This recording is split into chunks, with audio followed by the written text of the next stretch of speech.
கர்த்தருடைய பரிசுத்த நாமத்துக்கு மகிமை உண்டாவதாக. 44ஆம் சங்கீதம் 4ஆம் வசனத்திலிருந்து 8ஆம் வசனம் வரை வாசி. தேவனே, நீர் என் ராஜா, யாக்கோபுக்கு ரட்சிப்பை கட்டளையிடும்.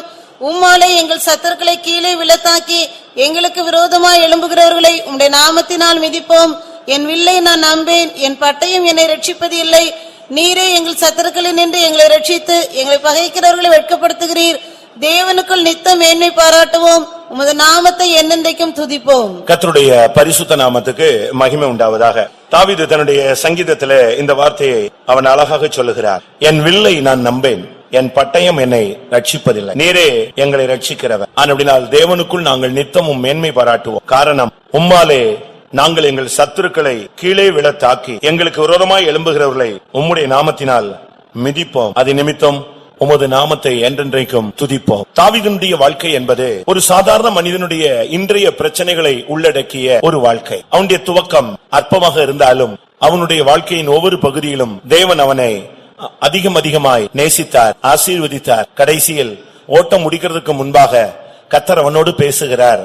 உனக்கு ஒரு நிலையான வீட்டை நான் கட்டுவேன் என்று அவனுக்கு தெளிவாக வாக்கு பண்ணுகிறார். பழைய ஏற்பாட்டு பரிசுத்தவான்களில் நிலையான வீடை கட்டுவேன் என்கிற வாக்குத்தத்தம் பெற்ற ஒரே மனிதன் அவன்தான். அவனுடைய ஒரு விசுவாசமுள்ள அறிக்கையை நாம் இங்கே 5ஆம் வசனத்திலே பார்த்தோம். மறுபடி 5ஆம் வசனத்தை மட்டும் வாசிப்போம். அதுதான் நம்முடைய தூது. உம்மாலே எங்கள் சத்துருக்களை கீழே விழத்தாக்கி எங்களுக்கு விரோதமாய் எழும்புகிறவர்களை உம்முடைய நாமத்தினால் மிதிப்போம். உம்முடைய நாமத்தினால் நாங்கள் மிதிப்போம் என்று ஒரு கூட்டம் ஜனத்தோடு தான் செய்ய போகிற ஒரு காரியத்தை அவன் அங்கே விவரிக்கிறார். இன்றைக்கு சத்துருக்கள் தேவனுடைய ஜனங்களுக்கு விரோதமாய் ஏராளமாய் பெருகி இருக்கிறார்கள். இன்னொரு விதத்திலே சொல்ல போனால் விரோதமாய் எழும்புகிறவர்களும் அநேகராய் இருக்கிறார்கள். அதனால் தான் ஒரு இடத்துல சொல்லுகிறான், என்னை விரோதிக்கிறவர்கள் அநேகர் என்று சொல்லுகிறான். அவனுடைய வாழ்வை நாம் ஒரு விசை திருப்பி பார்த்தால் அவனுடைய சகோதரர்கள் அவனை எதிர்த்த காலங்கள் உண்டு. அவனுடைய கற்பப்பிறப்பான பிள்ளைகள் அவனை எதிர்த்த காலங்கள் உண்டு. அவனோடு கூட இருந்தவர்கள், தேவனுடைய சமூகத்தில் நின்றவர்கள் அவனை எதிர்க்கிறவர்கள் உண்டு. ராஜ்யபாரத்தில் அவன் அமர்ந்த பின்பும் கூட அவனை கவிழ்க்கும்படியாக திட்டமிட்டவர்கள் பலர் உண்டு. ஆனால் இவர்களை எல்லாம் தன்னுடைய மனதில் வைத்து அவன் சொல்லுகிறான். ஒரு விதத்தில் அவனுக்கு உள்ளுக்குள்ளும் பகைகள் இருந்தது, மற்றொரு விதத்தில் வெளியேயும் அவனுக்கு பெலிஸ்தர்கள், அம்மோன், மோவாப், இப்படி பல வல்லமைகளுடைய போராட்டங்களும் இருந்தது. எல்லாவற்றையும் ஒட்டுமொத்தமாக நிறுத்தி அவன் சொல்லுகிறான், ஆண்டவரே, என்னுடைய சத்துருக்களை உம்முடைய நாமத்தில் நான் கீழே விழ தாக்குவேன், அந்த வல்லமைகளை நான் மிதிப்பேன். இந்த மிதிப்பது, நசுக்குவது என்பது தேவன் நமக்கு கொடுத்த ஒரு வாக்குத்தத்தம் என்பதை நாம் புரிந்து கொள்ள வேண்டியது அவசியம். ஆதி ஆகமத்திலே சொல்லி இருக்கிறது, 3ஆம் அதிகாரத்திலே 15 ஸ்திரீயின் வித்தானவர் உன் தலையை நசுக்குவார். மிதிக்கும் பொழுதுதான் அந்த நசுக்குதல் அங்கே நடைபெறுகிறது. ரோமருக்கு நிருபம் 16ஆம் அதிகாரம் 20ஆம் வசனத்தை பார்க்கும் பொழுது, சமாதானத்தின் தேவன் தாமே உங்களுக்கு விரோதமான சத்துருக்களை உங்கள் கால்களின் கீழே நசுக்கி போடுவார், மிதித்து போடுவார். அப்படினால் மிதிப்பது என்பது தேவன் நமக்கு கொடுத்த ஒரு வாக்குத்தத்தம் என்பதை விளங்கிக் கொள்ள வேண்டியது அவசியம். ஒன்று சத்துரு சாத்தான், மற்றொன்று மனிதர்கள் மூலமாய் போராடுகிற சத்துருவின் வல்லமைகள். ஒரு விசுவாசிக்கு, ஒரு தேவனுடைய பிள்ளைகளுக்கு 2 விதமான போராட்டங்கள் எப்பொழுதுமே இருந்து கொண்டே இருக்கிறது. ஒன்று மறைமுகமாக சாத்தானுடைய தாக்குதல், மற்றொன்று வெளியரங்கமாக மனிதர்களுடைய போராட்டங்கள். இந்த ரெண்டுமே அவனுக்கு இருந்து கொண்டே இருக்கும். ஏனென்றால் இந்த 2 சக்திகளில் எதையாவது ஒன்றை வைத்து அவனை கீழே விழ தாக்க வேண்டும் என்று சத்துரு முற்படுகிறான். ஆனால் இங்கேயோ சொல்லப்பட்டிருக்கிறது, நாங்கள் உம்மாலே அந்த வல்லமைகளை கீழே விழ தாக்குவோம், எங்களுக்கு விரோதமாய் எழும்புகிறவர்களை உம்முடைய நாமத்தினாலே மிதிப்போம். இந்த வசனம் இந்த கால வேளையில் ஆண்டவருடைய சமூகத்தை மாத்திரம் நம்பி நாடி வாழ்க்கையிலே பலவிதமான விரோதங்களோடும் எதிர்ப்புகளோடும் பயணப்பட்டுக் கொண்டிருக்கிற உங்களுக்கு தேவன் சொல்லுகிற ஒரு தெய்வீக வாக்குத்தத்தம். இன்றைக்கு எத்தனை பேர் இந்த வல்லமைகளை மிதிப்போம் என்கிற நிச்சயத்துக்கு நீங்கள் வரப்போகிறீர்கள்? இன்றைக்கு சாத்தானை மிதிக்கக்கூடிய ஒரு காலம், சபையினுடைய பாதங்களில் கர்த்தர் சாத்தானை கொண்டு வந்து நிறுத்தக்கூடிய ஒரு காலமாக இருக்கிறது. சமாதானத்தின் தேவன் சாத்தானை உங்கள் கால்களின் கீழே கொண்டு வரக்கூடிய ஒரு காலம். இன்றைக்கு உங்களுக்கு விரோதமாய் பலவிதமான வல்லமைகள் நின்று கொண்டிருக்கலாம். நான் வேத வசனத்தின் வெளிச்சத்திலிருந்து எவைகளை நாம் மிதிக்க வேண்டும் என்பதை நான் உங்களுக்கு சொல்லும்படியாக ஆவியினால் ஏவப்படுகிறேன். ஒரு தேவனுடைய பிள்ளை மிதிக்க வேண்டிய சில காரியங்கள் இருக்கிறது. அதை மிதிக்காத பட்சத்தில் இந்த உலகத்திலே அவனுக்கு முன்பாக அந்த வல்லமைகள் எழும்பி நின்று அது தலைவிரித்து ஆடும், கோர தாண்டவம் எடுத்து ஆடும். பல வல்லமைகள் நமக்கு விரோதமாய் எழும்பி நிற்கும். இன்றைக்கு எத்தனை வல்லமைகளை நீங்கள் மிதிக்க போகிறீர்கள்? ஒருவேளை நீங்கள் அபிஷேகம் பெற்றிருக்கலாம். கடந்த நாட்களில் இப்படிப்பட்ட சக்திகளை உங்கள் மூலமாய் கர்த்தர் மிதித்திருப்பார், அது நல்லது. ஆனால் இந்த மிதித்தல் என்பது ஒரு நாள் 2 நாள் உள்ள ஒரு வாக்குத்தத்தம் அல்ல. எப்பொழுதுமே சத்துரு என்று சொன்னால் நாம் அவனை கால்களின் கீழே தான் கொண்டு வர வேண்டும். செருப்பு என்று எடுத்துக்கொள்ளுங்கள், அது எங்கதான் இருக்க வேண்டும்? செப்பல் போடுறீங்களே, அது எங்கதான் இருக்கணும்? காலுக்கு இல்ல, நீங்க வேற எங்கேயும் போடுறீங்களான்னு தெரியல. செப்பல் எங்கதான் இருக்கும்?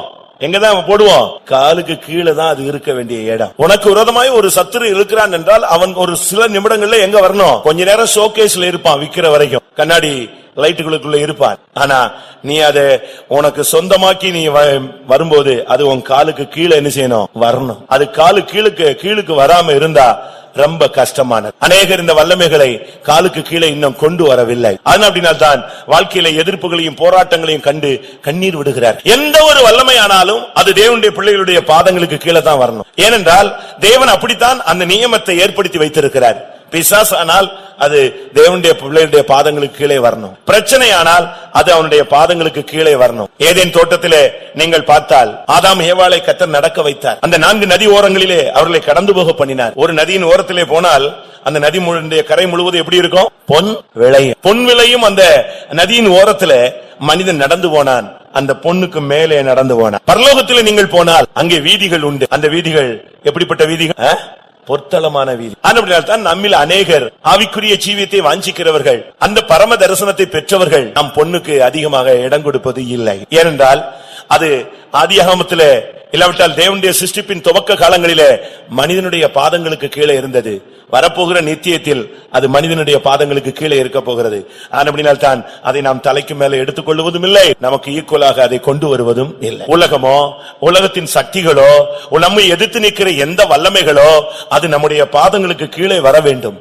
ஒருவேளை இதுவரை வராவிட்டால் இன்றைக்கு இந்த தேவனுடைய வார்த்தைகளை கேட்டு அவைகளை உங்களுடைய பாதங்களுக்கு கீழே கொண்டு வந்து நீங்கள் நசுக்கி மிதித்து அதை கடந்து இந்த ஆராதனை முடிந்து செல்லும்படியாக ஆவியானவர் உங்களோடு இடைபட விரும்புகிறார்.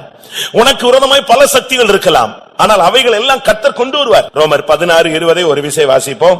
அந்த ஊழியத்தை செய்வது யார்? சமாதானத்தின் தேவன் சீக்கிரமாய் சாத்தானை உங்கள் கால்களின் கீழே நசுக்கி போடுவார். சமாதானத்தின் தேவன் அவரே செய்வார், அவரே அந்த வேலையை செய்வார். நீங்கள் மாத்திரம் கர்த்தருடைய வார்த்தைக்கு கீழ்ப்படிந்து அவருடைய வார்த்தையை மாத்திரம் விசுவாசித்து அவருடைய நாமத்திலே நீங்கள் நின்று கொண்டிருந்தால் உனக்கு முன்னாக அந்த வல்லமையை கொண்டு வருவார். நீ அவருடைய நாமத்திலே அவைகளை மிதித்து போடுவாய். அவன் சொல்கிறான், ஒரு தனிப்பட்ட மனிதனுடைய அறிக்கை அல்ல, நாங்கள் எங்களுக்கு விரோதமாக எழும்புகிறவர்களை உம்முடைய நாமத்திலே நாங்கள் மிதிப்போம். அதான் நம்முடைய தேவனுக்கு நமக்கு தேவன் கொடுத்ததான அதிகாரம், வல்லமை. நம்மில் அநேகர் இன்றைக்கு நமக்கு இருக்கிற சக்தியை புரிந்து கொள்ளுகிறது, நமக்கு இருக்கிற அதிகாரத்தை புரிந்து கொள்ளுகிறது இல்ல, நமக்கு இருக்கிற மகிமையை புரிந்து கொள்ளுகிறது இல்ல. நமக்கு தேவன் எவ்வளவோ வல்லமையை கொடுத்திருக்கிறார், அதிகாரத்தை கொடுத்திருக்கிறார். ஆனா நம்மில் அநேகர் நம்முடைய அதிகாரத்தை உபயோகப்படுத்துகிறது இல்ல. ஐஏஎஸ் ஒருவன் படித்திருந்தார், ஒரு குரூப் தேர்ச்சி பெற்றிருந்தார்கள். அவர்களை கொண்டு வந்து ஒரு கடைசி இன்டர்வியூக்கு கொண்டு வந்து இவர்கள் எப்படி செயல்படுகிறார்கள் என்கிற, இவர்கள் எப்படி தங்களுடைய வாழ்க்கையை தங்களுடைய அட்மினிஸ்ட்ரேஷன் பவரை செயல்படுத்துகிறார் என்று பார்க்கும்படியாக ஒரு இன்டர்வியூ நடந்தது. நான் ஏற்கனவே சொல்லி இருக்கலாம். ஒரு குப்பை கூலமான ஒரு அழுக்கு நிறைந்த ஒரு ரூம்ல தேர்ச்சி பெற்ற ஒரு மனிதனை அந்த ஐஏஎஸ் தேர்ந்தவனை கொண்டு வந்து நிறுத்தினார். அவன் நன்றாக படித்திருந்தான், அதிக மார்க் எடுத்திருந்தான், நன்றாக செலக்ட் ஆகியிருந்தான். இப்பொழுது நடைமுறைக்காக அவனை கொண்டு வந்து நிப்பாட்டினார். அதான் உங்க ரூம் போங்க. அவன் நேர ரூமுக்குள்ள போனான். ரூம் முழுவதும் எப்படி இருந்துச்சு? ஒரே ஒற்றையும் ஒரே தூசியும் குப்பையுமா இருந்துச்சு. இவன் அப்படியே திரும்பி பார்த்தான், ஒரு ஓரத்துல தொடப்பம் இருந்துச்சு. வேகமா எடுத்து ஆரம்பிச்சிட்டான், பெருக்க ஆரம்பிச்சான். உடனே அவனை வெளியே வர வச்சுட்டாங்க. இப்படி போனவங்க எல்லாருமே போய் ஒருத்தன் டேபிள துடைக்கிறது, ஒருத்தன் தொடப்பத்தை எடுக்கிறது, ஒருத்தன் எல்லாத்தையும் தொடப்பத்தை எடுத்து அடிச்சுக்கிட்டு இப்படி இருந்தான். எல்லாரையும் வெளியே வர சொல்லிட்டாங்க. இப்படி ஒவ்வொருத்தரையா விட்டு விட்டு வேடிக்கை பார்த்துக்கிட்டே இருந்தாங்க. கடைசியில ஒருத்தன் போனான். அவன் உள்ள போன உடனே டேபிள்ல ஒரு பெல் இருந்துச்சு, அதை ஒரு அமுக்குனா அடிச்சது பெல்லு. பியூன் ஓடி வந்தான். 2 நிமிஷத்துல இந்த ரூம் என்ன செய்யணும்? கிளீனா இருக்கணும், சுத்தமா இருக்கணும், எந்த குப்பையும் இருக்க கூடாது. உடனே நீ தான்ப்பா படிச்சு இருந்தாலும் உன்னுடைய அதிகாரத்தை நீ என்ன செஞ்சிருக்கிற? பயன்படுத்தி இருக்கிற. அதிகாரத்தை நீ பயன்படுத்துறபடினால உனக்கு இந்த போஸ்டிங் தான். இது நடந்த ஒரு சம்பவம் தான். நமக்கு எல்லாருக்கும் நம்ம கையில ஒரு பெரிய அதிகாரம் இருக்கு, இயேசுவின் நாமம் என்கிற அதிகாரம். இயேசு என்ற வார்த்தையை நீ சூழ்நிலையில் மத்தியில உபயோகிச்சுட்டேன்னா போதும். அதுக்கு பிறகு அந்த வல்லமை எதிர நிக்கிற சக்திக்கு என்ன கிடையாது? பவரே கிடையாது. அந்த வல்லமையை நீ வார்த்தையை எப்பொழுதெல்லாம் இயேசுன்னு சொல்றோமோ அப்பொழுதெல்லாம் சாத்தானுடைய சிங்காசனம் அசைகிறது. அல்லேலூயா. இயேசுவின் நாமத்தை ஒரு நிமிஷம் நீ சொன்ன உடனேயே அவனுடைய சிங்காசனத்துல ஒரு ஷேக். அவன் பாப்பான், யாரோ இயேசுன்னு சொல்லிட்டான், ஏதோ ஒரு இடத்துல அல்லேலூயா போடுறாங்க, ஏதோ ஒரு இடத்துல ஒரு எழுப்புதல் நடக்குது. நமக்கு தேவன் கொடுத்த அதிகாரத்தை நாம் பயன்படுத்த வேண்டியது அவசியம். தேவன் நமக்கு கொடுத்திருக்கிற அதிகாரம் ஒரு குறிக்கப்பட்ட வல்லமை வரையறும்புக்குள்ளே உள்ளது அல்ல. தேவன் நமக்கு கொடுத்திருக்கிற அதிகாரங்கிறது ஒரு பெரிய வல்லமை. அதை நீங்க எந்த இடத்துலயும் யூஸ் பண்ணலாம், ஒவ்வொரு நேரத்திலும் யூஸ் பண்ணலாம். வானத்திலும் நீங்க யூஸ் பண்ணலாம், பூமியிலும் யூஸ் பண்ணலாம், வீட்டிலும் யூஸ் பண்ணலாம், உங்களுடைய குடும்ப காரியத்திலும் யூஸ் பண்ணலாம், உங்களுடைய பிசினஸ்லயும் யூஸ் பண்ணலாம், உங்களுடைய பிரயாணத்திலும் யூஸ் பண்ணலாம், உங்களுடைய ஊழியத்திலும் யூஸ் பண்ணலாம், உங்களுடைய தனிப்பட்ட ஜீவியத்திலும் யூஸ் பண்ணலாம். ஏனென்றால் இயேசு என்கிறதுதான் நம்முடைய ஜீவ சுவாசம். இந்த நாமத்தை வைத்துக் கொண்டு நீங்க சத்துருவை கண்டு பயப்படுவதோ, வேடிக்கை பார்ப்பதோ, பின்வாங்குவதோ, ஒதுங்கி போவதோ அது தோல்வியினுடைய அடையாளம். அபிஷேகம் பெற்றவனுக்கு அந்த போராட்டங்களை பார்த்துட்டா போக முடியாது. அவன் சுத்தி சுத்தி அங்கதான் வருவான், எப்படியாவது ஜெயிக்கணும், எப்படியாவது ஜெயிக்கணும். ஏனென்றால் அபிஷேகம் தாவீதின் தலையில் இருந்த பொழுது கோலியாத்தினுடைய அந்த கொக்கரிப்பின் சத்தத்தை கேட்ட உடனே அவனால போக முடியல. அவங்க அண்ணன் வந்து சொல்றான், நீ உன் இருதயத்தின் துணிகரத்தையும் அகங்காரத்தையும் நான் அறிவேன், ஆடெல்லாம் விட்டுட்டு வந்துட்ட, நீ திரும்பி போன்னு சொல்றான். இவன் திரும்பி இன்னொருத்தனை போய் கேட்டான், இவனை கொன்னா என்ன கிடைக்கும்? அங்கிருந்து இன்னொரு இடத்துக்கு வர்றான், அங்க போய் கேட்கிறான், இவனை கொன்னா என்ன கிடைக்கும்? ஏன்னா இவனுக்குள்ள ஒரு அபிஷேகம் இருக்கு. தேவனுடைய நாமத்தை அவன் தூஷிக்கிறத, தேவனுடைய ஜனங்களை நிந்திக்கிறத, தேவனுடைய சேனைக்கு விரோதமா அவன் நிக்கிறத பார்த்துட்டு இவனால ஒதுங்கி வீட்டுல போய் தூங்க முடியாது, இல்ல ஆடு மேய்க்க முடியாது, இல்ல அதெல்லாம் கேட்டுட்டு போய் சுரமண்டலம் வாசிக்க முடியாது, அவனுக்கு நிம்மதியா இருக்க முடியாது. ஏனென்றால் சத்துரு நிற்கும் பொழுது இவனால் தூங்க முடியுமா? ஆனா இஸ்ரவேல் ஜனங்கள் சர்வாயுத வர்க்கத்தை தரித்துக் கொண்டு சவுலும் அவனை சேர்ந்த சேனைகளும் இந்த வல்லமையை கண்டு பயந்து ஒதுங்கி நின்றார்கள், ஓடி போனார்கள். ஆனா சரியான அபிஷேகம் பெற்ற இந்த மனுஷனுக்கு, இவனுக்கு அதை கேட்ட உடனே, சின்ன பையன் தான், எப்படி இப்படி ஒரு சான்ஸ் விட்டுட்டாங்களே, இவனுக்கு போய் பயப்படுறாங்களே, ஏன் இப்படி? அந்த அபிஷேகம் அவனை கொண்டு போய் நிப்பாட்டி அவனை வச்சே ஆவியானவர் அவனை கொல்ல வைத்து, விழ வைத்து, அவனை கொல்ல வைத்து, அவனை மிதிக்க வைத்தார். அவன் ஓடி போய் அவனை மிதித்து அந்த வல்லமையை, அவனுடைய தலையை அவனிடத்திலிருந்து எடுத்தான். அதுதான் அபிஷேகத்தினுடைய வேலை. நமக்குள்ள இருக்கிற அபிஷேகத்தை நாம் செயல்பட வைக்க வேண்டியது நம்முடைய அவசியம். அவன் சொல்லுகிறான், உன்னை கர்த்தர் எங்கள் கையில் இன்றைக்கு ஒப்பு கொடுப்பார் என்று சொன்னான். பிரியமானவர்களே, நம்மில் எத்தனை பேர் இந்த வல்லமையை கண்டு பயந்து கொண்டிருக்கிறோம்? எத்தனை பேர் நம்முடைய தேவனுக்கு முன்பாக இந்த வல்லமைகளை நாம் வெட்டி போடாமல் ஓடிக்கொண்டிருக்கிறோம்? 1 சாமுவேல் 17:51. ஆகையால் தாவீது பெலிஸ்தன் அண்டையில் ஓடி அவன் மேல் நின்று அவன் பட்டயத்தை எடுத்து அதை அதன் உரையிலிருந்து உருவி அவனை கொன்று அதனாலே அவன் தலையை வெட்டி போட்டான். அப்பொழுது தங்கள் வீரன் செத்து போனான் என்று பெலிஸ்தர் கண்டு ஓடி போனார்கள். ஆகையால் தாவீது பெலிஸ்தன் அண்டையில் ஓடி அவன் மேல் ஏறி நின்று, அப்படின்னு என்ன அர்த்தம்? அவனை மிதித்து கொண்டு அவனை வெட்டி கொண்டு. இந்த அபிஷேகம் பெற்றவங்க அவங்களால சும்மா போக முடியாது. ஒரு பிரச்சனைன்னு பார்த்த உடனே சரி சரி எவனா என்னதான் பண்ணிட்டு போட்டோம் அப்படின்னு ஒதுங்குறது இல்ல. அபிஷேகம் அவனோடு போராடும். நீ நில்லு, நீ அந்த வல்லமையை செய், நான் ஒன்னு கூட இருந்து ஜெயிக்க போகிறேன். எங்கேயோ இருந்த மனுஷன் அந்த யுத்த காலத்துக்கு வந்த பொழுது இந்த அபிஷேகம் அவனோடு போராடி அங்கிருந்து அரண்மனைக்கு போகிறான், சர்வாயுத வர்க்கத்தை எடுத்து போடுறான், அதை எடுத்து கீழே போடுறான், நேர ஆத்துக்கு போறான், அடப்பையில கற்களை எடுத்துக்கொள்றான், அங்கிருந்து நேர யுத்த காலத்துக்கு வர்றான், நேர அவனுக்கு முன்னால போறான். அவனுக்குள்ள இருக்கிற ஆவியானவர் வெற்றி கொடி ஏற்று ஆயத்தமாகி விட்டார். உனக்குள்ள இருக்கிற உங்களுக்குள்ள இருக்கிற அபிஷேகத்தை நீங்கள் விலை மதிக்க முடியாத அந்த சக்தியை நீங்கள் விளங்கிக் கொள்ள வேண்டும். அதனால்தான் கிறிஸ்தவன் தோற்று போகும் பொழுது தேவன் மிகவும் வேதனைப்படுகிறார். நான் கொடுத்த அதிகாரத்தை பயன்படுத்தலையே, அபிஷேகத்தை பயன்படுத்தலையே, கிருபையை பயன்படுத்தலையே, முழங்கால பயன்படுத்தலையே, அந்நிய பாஷையை பயன்படுத்தலையே, நான் கொடுத்த வாக்குத்தத்தங்களை யூஸ் பண்ணலையே, என்னுடைய அபிஷேகம் அவனுக்குள்ள வேலை செய்யாம அப்படியே அடக்கி விட்டுட்டானே, அந்த இடத்துல தேவனுடைய நாமத்தை தூஷிக்க முடியாது நடந்து கொண்டானே, கர்த்தர் வேதனைப்படுகிறார். உங்களுக்குள்ள இருக்கிற அபிஷேகம், கிருபை, விசுவாசத்தை நீங்கள் உபயோகப்படுத்துங்க. லூக்கா எழுதின சுவிசேஷத்துல 70 பேரை கர்த்தர் சீஷர்களாக புதிதாக தெரிந்து கொண்டு அந்த 70 பேரை தான் போகும் இடங்களிலே 2 பேராக அனுப்பிவிட்டார். அவர்கள் திரும்பி வந்து சொன்னார்கள், ஆண்டவரே, உம்முடைய நாமத்தில ஆவிகள் எங்களுக்கு கீழ்ப்படுகிறது, பிசாசுகள் எங்களுக்கு கீழ்ப்படுகிறது. அபிஷேகமே கிடையாது, விசுவாசம். அப்பொழுது அபிஷேகம் ஊற்றப்படாத ஒரு காலம், இயேசு மரிக்காத ஒரு காலம், இயேசு ஜீவனோடு இருக்கிற காலம். அபிஷேகம் இல்ல, ஆனா விசுவாசம் இருந்தது. விசுவாசத்தினால அந்த அதிகாரத்தை பயன்படுத்தி ஆவிகளை கீழ்ப்படுத்தினார்கள். இன்றைக்கு எத்தனை பேர் உங்களுக்கு விரோதமாய் எழும்பி நிற்கிற ராட்சச பிறவிகளை நீங்கள் மிதிக்க போகிறீர்கள்? எத்தனை பேர் உங்களுக்கு முன்பாக இருக்கிற அந்த கோலியாத்தின் வல்லமைகளை விழத்தள்ளி அவன் மேல மிதித்து நின்று எத்தனை பேர் அவன் பட்டயத்தை எடுத்து அவனை அழிக்க போகிறீர்கள்? அப்படி விரும்புகிறவர்கள் எனக்கு தேவன் கொடுத்த அதிகாரத்தை உபயோகப்படுத்த போகிறேன் என்று சொல்லி ஒரு கரங்களை உயர்த்தி அல்லேலூயா சொல்லுங்கள். நீங்க உங்களுக்கு தேவன் கொடுத்த அதிகாரத்தை நீங்க அலட்சியப்படுத்திடாதீங்க. ஆண்டவருடைய நாமம் வல்லமை உள்ள ஒரு சக்தி, அது ஒரு பட்டயம் போல. அதை வச்சுட்டு நீ ஏமாந்துட கூடாது. அதுக்கு முன்னால ஒருவனுமே நிக்க முடியாது. இயேசு இயேசுங்கிற வார்த்தை உனக்குள்ள வந்து கொண்டே இருக்க சத்துரு விழுந்து கொண்டே இருப்பான். நீங்க எல்லாரும் கேள்விப்பட்டிருப்பீங்க, இம்மானுவேல் ஆமோஸ்னு ஒரு ஆளுடைய சாட்சி. ஒரு ஃபாரினர், அவன் ஒரு பெண்ணை நேசித்து, அந்த பெண்ணு ஒரு பெரிய சூனியக்காரி. அவ கூட இவன் வாழ்க்கையை தொடங்கின போதுதான் நைட்ல எந்திரிச்சு பாக்குறான், அவளை பார்த்தா அவ பக்கத்து ரூம்ல உட்கார்ந்து மந்திரம் செஞ்சு பயங்கர சூனியம். இவன் அவளை பார்த்த உடனே மிரண்டு போய் இவ கூட பிசாசோட வாழ்க்கை தொடங்கிட்டோமே ரொம்ப தடுமாறான். கொஞ்ச நாள்ல அவ இவனை கட்டுப்படுத்தி தன்னுடைய கட்டுப்பாட்டுல அவனை கொண்டு போயிட்டான். பொல்லாத ஆவிகள் கூடுகிற, பொல்லாத சூனியக்காரர்கள் கூடுகிற ஒரு மாநாட்டுக்கு கொண்டு போய் விட்டாங்க. இவனும் போயிருந்தான். புதிய நபர்ன உடனே உன்னை இன்ட்ரோடியூஸ் பண்ணுங்க அப்படின்னு சொன்னான். இவன் எந்திரிச்சான், தான் யாருன்னு சொல்றான். நான் ஒரு கிறிஸ்தவனா இருந்தேன், என்னுடைய பெயர் இம்மானுவேல் ஆமனா. பொத்துன்னு அங்க இருந்த மந்திரவாதியில பாதி பேர் விழுந்தான். பிசாசெல்லாம் பட்ட பட்ட பட்ட பட்டன் கீழே விழுந்தான். இவன் பார்த்தான், என்னடா இது, இம்மானுவேல் கிறிஸ்தவன் இயேசுங்கிற வார்த்தையை சொன்ன உடனே அவ்வளவு பேர் என்ன செய்து விழுதான். அந்த வார்த்தையை கேட்ட உடனே அசுத்த ஆவிகள் எல்லாம் பட்டு பட்டு பட்டு பட்டுன்னு விழுந்துருச்சு. திரும்ப எல்லாம் எந்திரிச்சு உட்கார்ந்துட்டு, இந்த கிறிஸ்தவன் இம்மானுவேல் இந்த வேர்டை மட்டும் யூஸ் பண்ணாத, ரைட், உன் ஹிஸ்டரிய சொல்லு அப்படின்னா. திரும்ப இவன் அப்படியே பேசிக்கிட்டே வரும்போது நான் அந்த இம்மானுவேல்னு வார்த்தை யூஸ் பண்ணிட்டான், இயேசுன்னு வார்த்தை யூஸ் பண்ணிட்டான். திரும்பவும் எல்லாம் பட்ட பட்ட பட்ட பட்ட அவன் விழுந்துட்டான். வான் பண்ணாங்க, இனிமேல் இந்த வார்த்தையை நீ என்ன செய்யக்கூடாது, யூஸ் பண்ணக்கூடாது. இயேசுங்கிற வார்த்தைக்கு அப்பதான் அவன் பிற்காலத்தில் ரட்சிக்கப்பட்டு நீ ஊழியக்காரனா இருக்கிறான். அவன் சொல்றான், அந்த வேர்டுக்கு உள்ள வல்லமைய பிசாசின் ராஜ்யத்துல நான் பார்த்தேன். உங்களுக்கு தெரியாது, நீங்க ஒரு நாளைக்கு 100 ட்ரிப் கூட இயேசுவேங்க, விளையாட்டு கூட இயேசுவின் போ சாத்தானேன்னு சொல்லுவீங்க. ஆனா தேவனுடைய நாமத்தை வீணில வழங்கக்கூடாது. கர்த்தருடைய வார்த்தையை நீ யூஸ் பண்ணும்போது அதிகாரத்தோடு யூஸ் பண்ணி பாருங்க. இயேசுவின் நாமத்தில் அந்த வல்லமைகள் உனக்கு கீழ்ப்படியும், நீ அதை மிதிப்பாய். கோலியாத்தை பார்த்த உடனே இந்த வல்லமை அவனுக்குள்ள தூண்டி அவனை மோத வைத்து அவன் மேல நின்று மிதித்து அவனை கொன்று போட்டார். கர்த்தருடைய பரிசுத்த நாமத்துக்கு மகிமை உண்டாவதாக. ஏனென்றால் நம் ஒவ்வொருவரையும் இந்த மார்க்கத்தில் வரும்பொழுது, நீ வரும்பொழுது வேற ஒரு நபர், வந்த பின்பு கர்த்தர் உன்னை எப்படி உருவாக்குகிறார் என்று நான் சொல்லுகிறேன். ஏசாயா தீர்க்கதரிசன புஸ்தகம் 41 அதிகாரம் 15 வசனம். ஏசாயா 41:15. இதோ போரடிக்கிறதற்கு நான் உன்னை புதிதும் கூர்மையுமான பற்களுள்ள எந்திரமாக்குகிறேன். நீ மலைகளை மிதித்து நொறுக்கி குன்றுகளை பதருக்கு ஒப்பாக்கி விடுவாய்.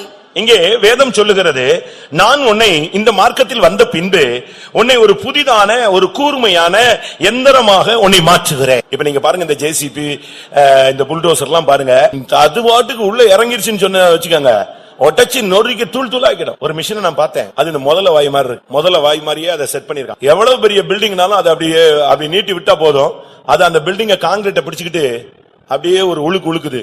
அந்த பில்டிங் அப்படியே கீழே எங்க செய்யுது, கீழே வந்துருது. அதுக்கு முன்னால ஒரு சக்தி நிக்க முடியாத அளவு அந்த மனிதர்கள் அந்த சக்தி, அந்த பவர், ஹைட்ராலிக் பவரை யூஸ் பண்றான். அதுபோல கர்த்தர் சொல்றாரு, நான் உன்னை ஒரு புதிதும் கூர்மையுமான எந்திரமாய் மாற்றுவேன். வரும்போது நீங்க கோழைகளாக இருக்கலாம், பயந்தவங்களா இருக்கலாம், பிசாசு பிடிச்சு இதுல வந்திருக்கலாம், செய்வனையில பாதிக்கப்பட்டு வந்திருக்கலாம், வியாதியஸ்தராய் வந்திருக்கலாம், தருத்தராய் வந்திருக்கலாம், ஒரு நிர்பந்தமான சூழ்நிலையில வந்திருக்கலாம், பல பாவ போராட்டங்கள்ல தோல்வி அடிமைகள்ல நீங்க இந்த மார்க்கத்துல கால் எடுத்து வைத்திருக்கலாம். ஆனா வைத்த பிறகு இங்க ஒன்னு கர்த்தர் உருவாக்குறது எப்படி? அந்த மிஷின் எல்லாம் பாத்தீங்கன்னா ஒரு இரும்பு தான், சாதாரண இரும்பு தான். ஆனா அத மனுஷன் உருவாக்கி அழகான ஒரு புதிதும் கூர்மையமான எந்திரமாய் கொண்டு வந்து நிறுத்துறான். இது போல ஒண்ணுமில்லாத நம்மை, சாதாரண மனித சரீரத்தில் இருக்கிற நம்மை, மண்ணென்று நினைவு கூற இந்த மனிதனை இந்த மார்க்கத்தில் வரும் பொழுது கர்த்தர் உன்னை புதிதும் கூர்மையுமான எந்திரமாய் மாற்றுகிறார். உன்னை கொண்டு அவர் என்ன செய்கிறார்? வேதம் சொல்லுகிறது, நீ மலைகளை மிதித்து நொறுக்கி குன்றுகளை பதருக்கு ஒப்பாய் மாற்றுவாய். மலைகளை மிதிக்கிற ஒரு அபிஷேகம். மலைகள் என்று சொன்னால் நமக்கு முன்பாக இருக்கிற பிரச்சனைகள் ஒரு பெரிய பர்வதம். இன்னைக்கு நமக்கு முன்னால பயங்கரமான பிரச்சனைகள் இருக்கு. பிள்ளைகளுடைய பிரச்சனை தலைக்கு மேல இருக்கு, பிசினஸ் பிரச்சனை அதை விட அதிகமா இருக்கு, சரீரத்துல வேதனைகள் இன்னும் அதிகமா இருக்கு, குடும்ப பிரச்சனை. இப்ப எல்லாரையும் கேட்டீங்கன்னா ஒவ்வொரு மலைகளை போல சொல்லுவீங்க, ஒவ்வொரு பிரச்சனைகளையும். ஆனா வேதம் சொல்லுகிறது, எந்த மலையாக இருந்தாலும் உனக்குள்ள இருக்கிற அபிஷேகத்தை வச்சு அதை மிதித்து நொறுக்கி பதருக்கு ஒப்பாக்கக்கூடிய ஒரு சக்தி உனக்குள் மறைந்திருக்கிறது. இதைத்தான் அதே அதிகாரம் ஏசாயா 41:25 பாருங்கள். நான் வடக்கே இருந்து ஒருவனை எழும்ப பண்ணுவேன், அவன் வருவான், சூரியோதய திசையிலிருந்து என் நாமத்தை தொழுது கொள்ளுவான். அவன் வந்து அதிபதிகளை சேற்றை போலவும் குயவன் களிமண்ணை மிதிப்பது போலவும் மிதிப்பான். வட திசையிலிருந்து நீ புறப்பட்டு வந்தீனா, ஒரு சீயோனின் அபிஷேகம் உனக்குள்ள இருந்து வந்ததுன்னா, உனக்குள்ள இருந்து சீயோனின் சக்தி புறப்பட ஆரம்பித்தால் உனக்குள்ள இருக்கிற எல்லாம், உனக்கு முன்னால இருக்கிற மலைகள் எல்லாம் சேறு போல, சகதி போல, ஒன்றுமில்லாத களிமண் போல மிதிபட்டு போயிடும். செருபாபேலுக்கு கர்த்தர் ஒரு வாக்குத்தத்தத்தை கொடுக்கிறார். சகரியா 4ஆம் அதிகாரம் 7ஆம் வசனத்துல அவனுக்கு முன்னால ஒரு பெரிய பர்வதம் நிக்குது. அது அவனுடைய தேசத்தையே மூடுறது மாதிரி பிரச்சனைகள். சகரியா 4:7. பெரிய பர்வதமே நீ எம்மாத்திரம், செருபாபேலுக்கு முன்பாக நீ சமபூமியாவாய். இதுதான் தேவன் நமக்கு கொடுக்கிற அதிகாரமும் வல்லமையும். ஒரு தேவனுடைய பிள்ளைக்கு முன்பாக பெரிய பர்வதங்கள் வரும். பிரச்சனையே இல்லாத மாதிரி இருக்கும், திடீர்னு ஒரு பிரச்சனை வரும். வியாதியே இல்லாத மாதிரி இருக்கும், ஒரு தீராத வியாதி போல இருக்கும். குழப்பங்கள் இல்லாத போல இருக்கும், பெரிய குழப்பமா வந்து நின்றோம். தென்றல் அடித்தது போல இருக்கும், பெரிய ஈரோ குளிதன் வந்து நின்றோம். இப்படி எல்லாம் பிரச்சனைகள் மனித வாழ்வை சந்திக்க கூடியது. சின்ன பிள்ளைகளுக்கும் பிரச்சனைகள் இருக்கு, வாலிபர்களுக்கு கணக்கில் அடங்காத பிரச்சனைகள், குடும்பத்தில் இருக்கிறவங்களுக்கு வெளியவே சொல்ல முடியாது. ஒவ்வொருத்தரையும் நீங்க கேட்டு பாருங்க. ஒரு சகோதரன் நான் ஒரு வீட்டுக்கு அழைத்து கொண்டு போனேன். அவர் சண்டே ஸ்கூல் ஹெட் மாஸ்டர். அவருக்கு பிசினஸ்ல பயங்கர போராட்டம். பிள்ளைகளை படிக்க வைக்கிறதுக்கு பணத்தை கடன் வாங்கவா வாங்க வேண்டாமா, இல்ல வீடை என்ன பண்றது, இப்படி ஒரு குழப்பம். பெரிய வீடு இருக்கு, வீட்டை அடகு வச்சிடலாமா வித்துடலாமா, 2 பிள்ளைகளை எப்படி படிக்க வைக்கிறது, இப்படி ஒரு குழப்பத்துல இருக்கிற சூழ்நிலையில அவர் என் கூட வந்தார். 2 பேரும் ஒரே வண்டியில போறோம். போகும்போது அவர் சொல்லிட்டே வர்றாரு, எனக்கு அந்த பிரச்சனை இந்த பிரச்சனை அப்படி இருக்கு இப்படி இருக்குன்னு எல்லாம் சொல்லிட்டே வந்தார். நாங்க ஒரு வீட்டுக்கு, ஒரு விசுவாசி வீட்டுக்கு விசிட்டிங் போனோம். அது ஒரு காலனி பகுதி, ஏழைகள், ரொம்ப குடிசை பகுதி மாதிரி. நான் அந்த வீட்டுக்கு போனா சாயங்காலம் ஒரு இருட்டுற நேரத்துல போனோம். வீட்டுல கரண்டே கிடையாது. அந்த வீட்டுக்கு போனீங்கன்னா அந்த வீட்டுல போட்டிருந்த ஓடு அந்த முட்டுலாம் சரியில்லாம அப்படி இறங்கிருச்சு. ஓட்டு வீடு ஃபுல்லா கீழே இறங்கிருச்சு. ஒரு 5 அடிக்கு வந்துருச்சு, 4 அடியில 5 அடியில வந்துருச்சு. நானும் அவரும் இந்த எஸ்கி மக்கள் வீடுகளுக்குள்ள போன மாதிரி 2 பேரும் உள்ள நுழைஞ்சு போனோம். உள்ள குனிஞ்சுக்கிட்டே போய் ஒரு பாய் போட்டாங்க, அதுல உட்காந்துச்சு. அங்க இருந்து நான் நிமிந்து வெளியெல்லாம் வர முடியாது. நானும் திருப்பி குனிஞ்சுட்டு அவரும் குனிஞ்சுதான் வெளியே வரணும். ஒரு ஓரத்துல போய் உட்காந்துட்டோம். உட்காந்துட்டு பேசினோம். 2 வாலிப பிள்ளைங்க, கரண்ட் கிடையாது, பாத்ரூம் கிடையாது, தண்ணி வசதி கிடையாது, அப்படியே ஓடுது. நான் சொன்னேன், மழை நேரம் போன வாரலாம் மழை பெஞ்சது, நீங்க எங்க இருந்தீங்க? இந்த 2 பிள்ளைங்க இதுல படுத்துக்கும், இதுல தண்ணி கட்டும், நான் மொண்டு ஊத்திக்கிட்டே இருப்பேன். பகல்ல இந்த பிள்ளைங்க எல்லாம் வேலைக்கு போன பிறகு நான் தூங்கிக்குவேன். இவ்வளவு பிரச்சனையிலையும் அவங்க கிறிஸ்துவுக்குள்ள ஸ்ட்ராங்கா இருக்கிறாங்க. இதெல்லாம் கேட்டுட்டு வெளியே வந்த உடனே இவரு, பாஸ்டர் நான் இவ்வளவு நேரம் புலம்பிட்டு வந்தது தப்பு, கர்த்தர் என்ன எவ்வளவோ நல்லா வச்சிருக்கிறாரு. ஒவ்வொரு வீட்டுக்கு நீங்க போய் பாருங்க, ஒவ்வொருத்தர் படுகிற வேதனையை பாருங்க. அப்பதான் தெரியும் ஓம் பர்வதத்தை விட அவன் பர்வதம் என்னது ரொம்ப பெருசு. மலைகளை மிதிப்பாய். ஆனா இங்க சொல்லியிருக்க, செருபாபேலே உனக்கு முன்னால ஒரு பெரிய பர்வதம் இருக்கு, என்ன பிரச்சனைனாலும் சரி. ஆனா வேதம் சொல்லுகிறது, செருபாபேலுக்கு முன்பாக நீ சமபூமி ஆவாய். அதுதான் நமக்கு தேவன் கொடுத்த வாக்குத்தத்தம். மலை போல வரும், பனி போல உருகும். மெழுகு அப்படியே அக்கினிக்கு முன்பாக உருவுவது போல அபிஷேகத்துல நிரம்ப நிரம்ப, அதிகாரத்தை உபயோகப்படுத்த முழங்காலை நீ முடக்க இந்த வல்லமை அப்படியே இறங்கி கொண்டே வரும். இதுக்குதான் கர்த்தர் இந்த அபிஷேகத்தின் மூலமாக நம்மை புதிதும் கூர்மையுமான ஒரு பற்களுள்ள ஒரு எந்திரமாய் கர்த்தர் நம்மை மாற்றுகிறார். உங்களுக்கு முன்னால இருக்கிற சத்துருக்களை பார்த்து நீங்க பயப்படவே கூடாது. கோலியாத்தை பார்த்த உடனே அவனுக்கு முன்னால ஒருத்தன் பரிசையை தூக்கிட்டு வருவான். இவனை பார்த்த உடனே இவங்க எல்லாருமே கிளம்பிடுவாங்க, ஓட ஆரம்பிச்சிருவான். என்ன நடக்குது, யார் போய் முன்னால போய் நிக்கிறது? இதேதான் நடந்தது. இஸ்ரவேல் ஜனங்கள் கானானை வேவு பார்க்கும் பொழுது 12 பேர் போனாங்க. 10 பேர் வந்து சொன்னாங்க, ஐயோ அங்க இருக்கிறவங்க ராட்சச பிறவிங்க, நம்ம போய் நின்னா அவங்க முன்னால எப்படி இருப்போம், வெட்டுக்கிளி மாதிரி இருப்போம், மிதிச்சிருவான், ஒண்ணு இல்லாம மிதிச்சிருவான். உடனே ஜனங்கள்லாம் ஓன்னு உட்கார்ந்து அழுதாங்க. ஆனா அதே இதுல தெய்வீக பார்வையோடு 2 பேர் போயிருந்தான், யோசுவாவும் காலேபும். அவங்க சொன்னாங்க, ராட்சச பிறவி என்ன ராட்சச பிறவி, கர்த்தர் நம்மோடு இருக்கிறார், பயங்கர பராக்கிரமசாலியா அவர் நம்மோடு இருக்கிறார், நம்ம அந்த தேசத்தை ஜெயிச்சிருவோம். இது விசுவாசியின் அறிக்கையா, இல்ல நம்ம எல்லாம் வெட்டுக்கிளி போல இருக்கோம், ஒன்னும் தேர மாட்டோம், இப்படி சொல்றது விசுவாசத்தின் அறிக்கையா? இன்னைக்கு சபையில அந்த 2 கூட்டம் இருக்கு. இன்னும் சொல்ல போனா மெஜாரிட்டி கூட்டம் இப்படித்தான் இருக்கு. பிரச்சனைகளை பார்த்த உடனே கண்ணீர் விடுறது, குழம்புறது, அதீரியப்படுறது, அவிசுவாசப்படுறது, வாழ்வா சாவா, இன்னைக்கு செத்துறலாம் நினைச்சேன், நாளைக்கு செத்துறலாம் நினைச்சேன். இப்படி நீ பைபிளை வச்சுக்கிட்டு நம்ம பேசவே கூடாது. நம்முடைய வாழ்க்கையில உள்ள பிரச்சனைகள் எதுவாக இருந்தாலும் அதை நொறுக்கி தகர்த்து போட, அந்த வல்லமைகளை கொண்டு நமக்கு முன்னாக போட தேவன் வல்லமையுள்ளவராய் இருக்கிறார். பூனையை பாருங்க, ஒரு தாய் பூனை என்ன செய்யுது, குட்டி போட்ட அந்த தாய் பூனை ஒரு எலிய போய் விரட்டி பிடிச்சிடும், கொல்லாது. அரைகுறை குற்றுயிரோடு கொண்டு வந்து யார் முன்னால போடும், குட்டிக்கு முன்னால போடும். இந்த எலி உயிருக்கு போராடி தடபுடன்னு எழும்பி ஓடுறதுக்கு ட்ரை பண்ணும். இந்த குட்டி எலிகள்லாம், இந்த குட்டி பூனைகள்லாம் சேர்ந்து அதை பிடிச்சு பிச்சு எடுத்து அது ட்ரைனிங். அதுபோல தலைய நசுக்கின சத்ருவை, பாம்ப, உடம்பு துடிக்கிற பாம்ப ஓ முன்னால கொத்தருக்கு ஏற்கனவே தலைய நசுக்கி கொண்டு வந்து போடுறாரு. நீ என்ன செய்யணும், பாம்பு இருக்கு, வால் இருக்கு, அசைது, இந்த அடி அடிக்குதுன்னு நீ போக கூடாது. நீ நல்லா பாரு, அதனுடைய தலை ஏற்கனவே நசுக்கப்பட்டது. அதுதான் சத்தியம். மோட்ச பிரயாணத்துல நீங்க போனீங்கன்னா, அந்த புத்தகத்தை படிச்சீங்கன்னா, போய்கிட்டே இருப்பான். ஒரு குறுகிய பாதை வந்துடும், 2 சிங்கம் நிக்கும், போன்னு சொல்லுவாங்க. அவன் சொல்லுவான் இங்கேயும் நிக்குது நான் எப்படி உள்ள போறது, நான் போக மாட்டேன், நான் போகவே மாட்டேன். கடைசியில பாத்தீங்கன்னா என்ன நடந்துச்சு, அப்போ ஒரு சத்தம் கேட்கும், நல்லா பாரு அந்த சிங்கம் கட்டப்பட்டிருக்கிற. அவன் நல்லா பாப்பான், ஸ்ட்ராங்கா கட்டியிருக்கோம், அந்த ரெண்டுக்கு நடுவுல போயிட்டே இருக்கும். இதுதான் நம்முடைய மார்க்கம். அழுகையின் பள்ளத்தாக்கை உருவ கடந்து அதை நீரூற்றாக்கி கொள்ளக்கூடிய மார்க்கம் தான் நம்முடைய மார்க்கம். நம்முடைய வாழ்க்கையில சத்துருவை மிதிக்கக்கூடிய ஒரு அபிஷேகம் இருக்கு, வாழ்க்கை இருக்கு. நான் அதைத்தான் உங்களுக்கு ஆவியானவர் இந்த காலை வேளையில நம்மோடு பேச விரும்புகிறார். தானியேலின் புஸ்தகத்துல பார்த்தால் அந்த ராஜா ஒரு பெரிய சிலையை பார்த்தான், பயங்கரமான சிலை, பிரம்மாண்டமான ஒரு சிலை. அந்த சிலையை பார்த்து அவன் அப்படியே பிரமிச்சிட்டான். இப்படி ஒரு சிலை, தலை பொன்னால் செய்யப்பட்டது, அப்படி வெள்ளி, வெங்கலம், இரும்பு, களிமண், ஒவ்வொரு ஸ்டெப்பா இறங்கிட்டு தரம் தாழ்ந்து வந்து கொண்டே இருக்கிற இது இப்படி ஒரு பெரிய சிலை நிக்குதேன். அருமையானே, உங்களுக்கு விரோதமாய் கூட பல விக்கிரகங்கள் இருக்கலாம். நீங்கள் ஒரு காலத்துல விக்கிரகத்தின் பிடியில இருந்து வந்தவர்களா இருக்கலாம், விக்கிரக போராட்டங்களிலே சிக்கி தவித்தவர்களா இருக்கலாம். அதை விட்டு இன்றைக்கு ஜீவனுள்ள தேவனுடைய பட்சத்தில் நீங்கள் வந்திருக்கலாம். அது நிமித்தமாக உங்களுக்கு விக்கிரகங்களுடைய பலவிதமான போராட்ட சக்திகள் மறைமுகமாக வெளியரங்கமாக இருக்கலாம். இடைநாட்களிலே விக்கிரகங்களுக்கு விரோதமாய் நீங்கள் பல ஜபத்திலே நீங்கள் கலந்து கொண்டபடினால் உங்களுக்கு பல விக்கிரகத்தின் போராட்டங்களும் கூட இருக்கலாம். இந்த சிலையை அவன் பார்த்துக்கிட்டே இருக்கிறான். ஒரு கல், கையால் பெயர்க்கப்படாத ஒரு கல் வானத்திலிருந்து அது உருண்டு வந்து நேர அந்த சிலையின் பாதத்துல மோதிச்சு. கொஞ்ச நேரத்துல பாத்தீங்கன்னா அந்த சிலை விழுந்து நொறுங்கி ஒண்ணுமில்லாம போய் பதறு கொப்பாய் மாறினது. திடீர்னு ஒரு காற்று அடித்தது, எல்லாமே பறந்து போயிட்டுன்னு தானியேலின் புஸ்தகம் 2ஆம் அதிகாரம் 31 இருந்து 35 வசரை வாசித்தால் நாம் அதை விளங்கிக் கொள்ள முடியும். பிரியமானவர்களே, இதுல இருந்து என்ன விளங்கிக் கொள்கிறோம்? அது பெரிய சிலையாக நிக்கட்டும், அது ஒரு பெரிய பர்வதமாக இருக்கட்டும், அது ஒரு பெரிய மலையாக இருக்கட்டும், உனக்குள் இருக்கிற அபிஷேகத்தின் மூலமாய் நாம் அதை மிதிக்க வேண்டியது அவசியம். இவைகளை மிதிக்கும்படியாக கர்த்தர் நம்மை அபிஷேகத்தினால் ஒரு புதிதும் கூர்மையுமான எந்திரமாக கர்த்தர் நம்மை மாற்றி இருக்கிறார். எந்த பிரச்சனைனாலும் நீங்க பின்வாங்காதீங்க, எந்த பிரச்சனைனாலும் தற்கொலையை நாடாதீர்கள், எந்த பிரச்சனைனாலும் தேவ சமூகத்தை விட்டு ஓடாதீர்கள், எந்த பிரச்சனைனாலும் உடனே பைபிளை தூக்கி ஒதுக்கி வைத்து விடாதீர்கள். எந்த பிரச்சனையானாலும் முழங்காலை முடக்கு, எந்த பிரச்சனையானாலும் இரவு நேரங்களில் கைகளை உயர்த்து, எந்த பிரச்சனையானாலும் நீங்கள் உங்களுடைய அபிஷேகத்தை உபயோகப்படுத்துங்கள்.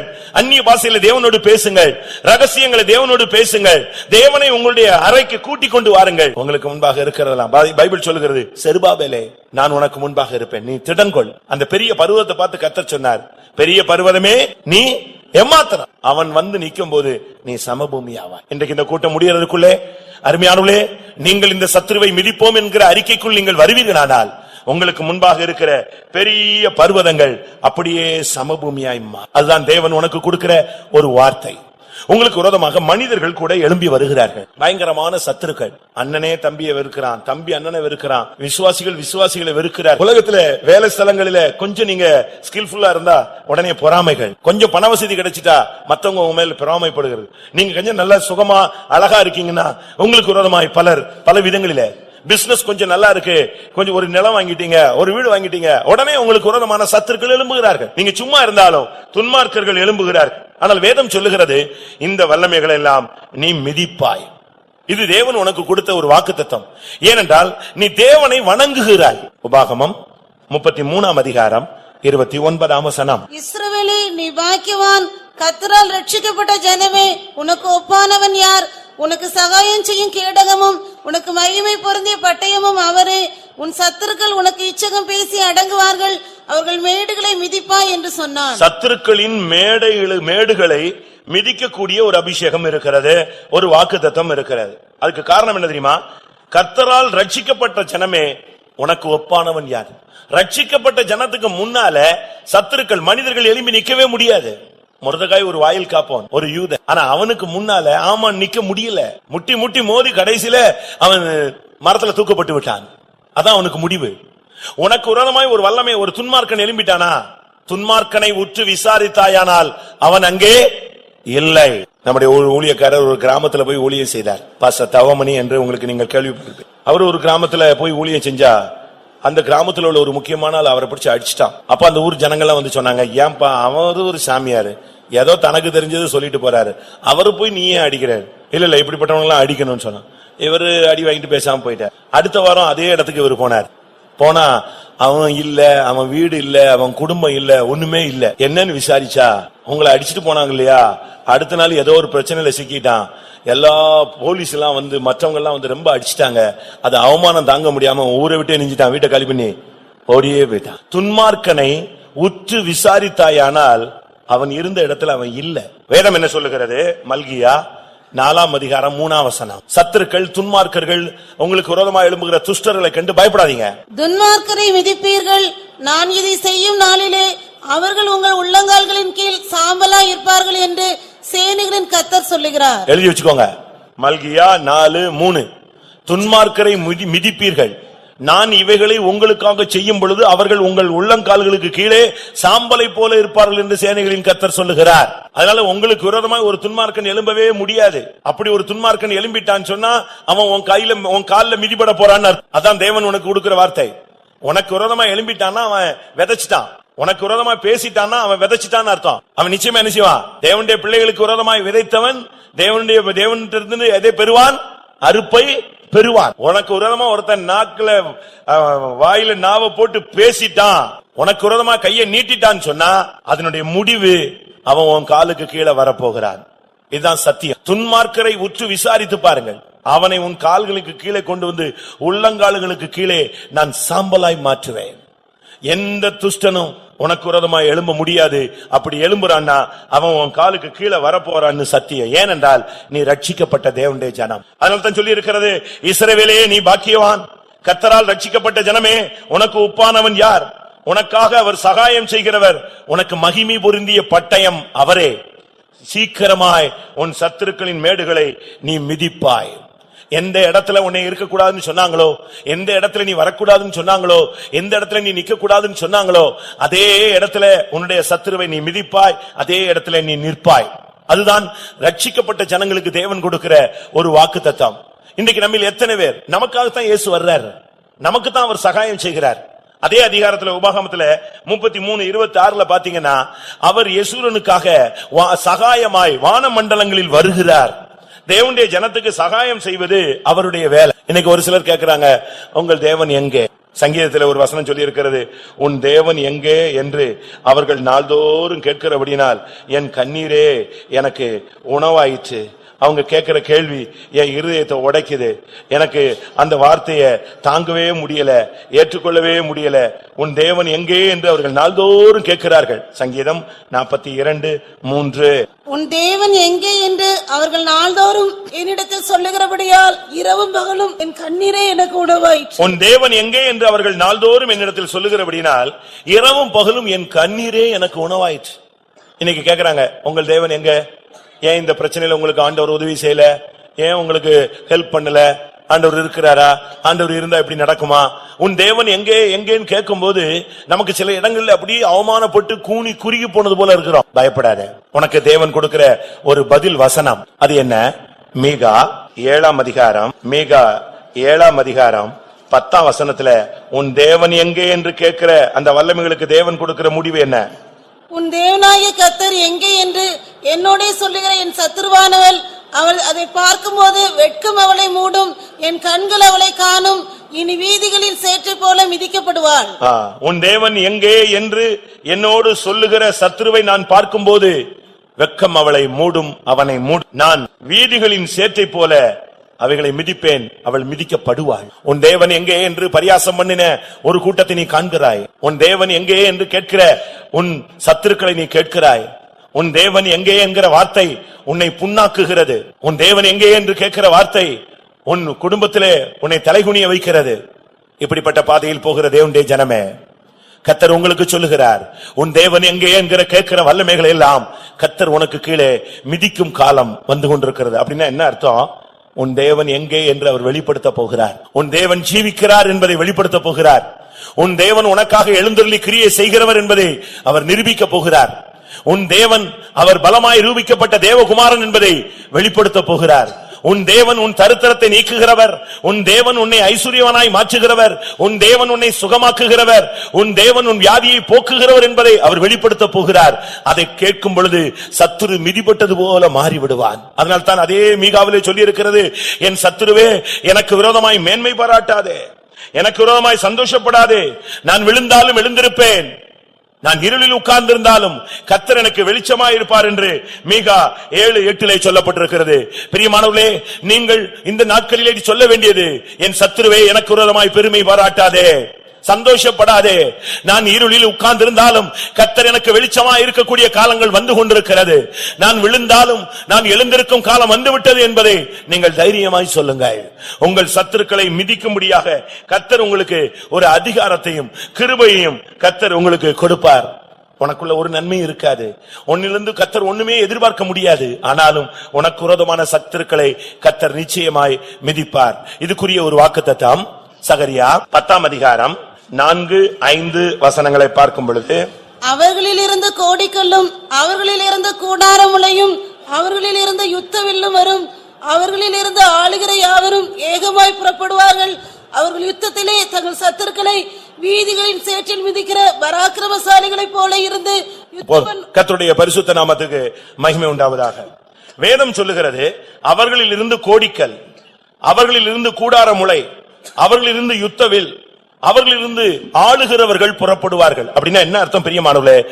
ஒன்றுமே இல்லாம புறக்கணிக்கப்பட்டு இனிமே யூஸ்லெஸ், சபைக்கு பிரயோஜனம் இல்ல, ஊழியத்துல பிரயோஜனம் இல்ல, குடும்பத்துக்கு பிரயோஜனம் இல்ல, அபிஷேகம் இழந்து தோல்வியை சந்தித்து உன்னை ஒன்றுமில்லாமல் ஆக்கின ஒரு நிலவரத்துக்கு சத்துரு கொண்டு வந்து விட்டான். இனிமேல் உனக்குள்ள ஒரு நன்மையும் இல்ல, உனக்குள்ள வேற இதுமே ஒண்ணுமே பேசுறதுக்கோ செயல்படுகிறதுக்கோ ஒன்றுமே இல்ல.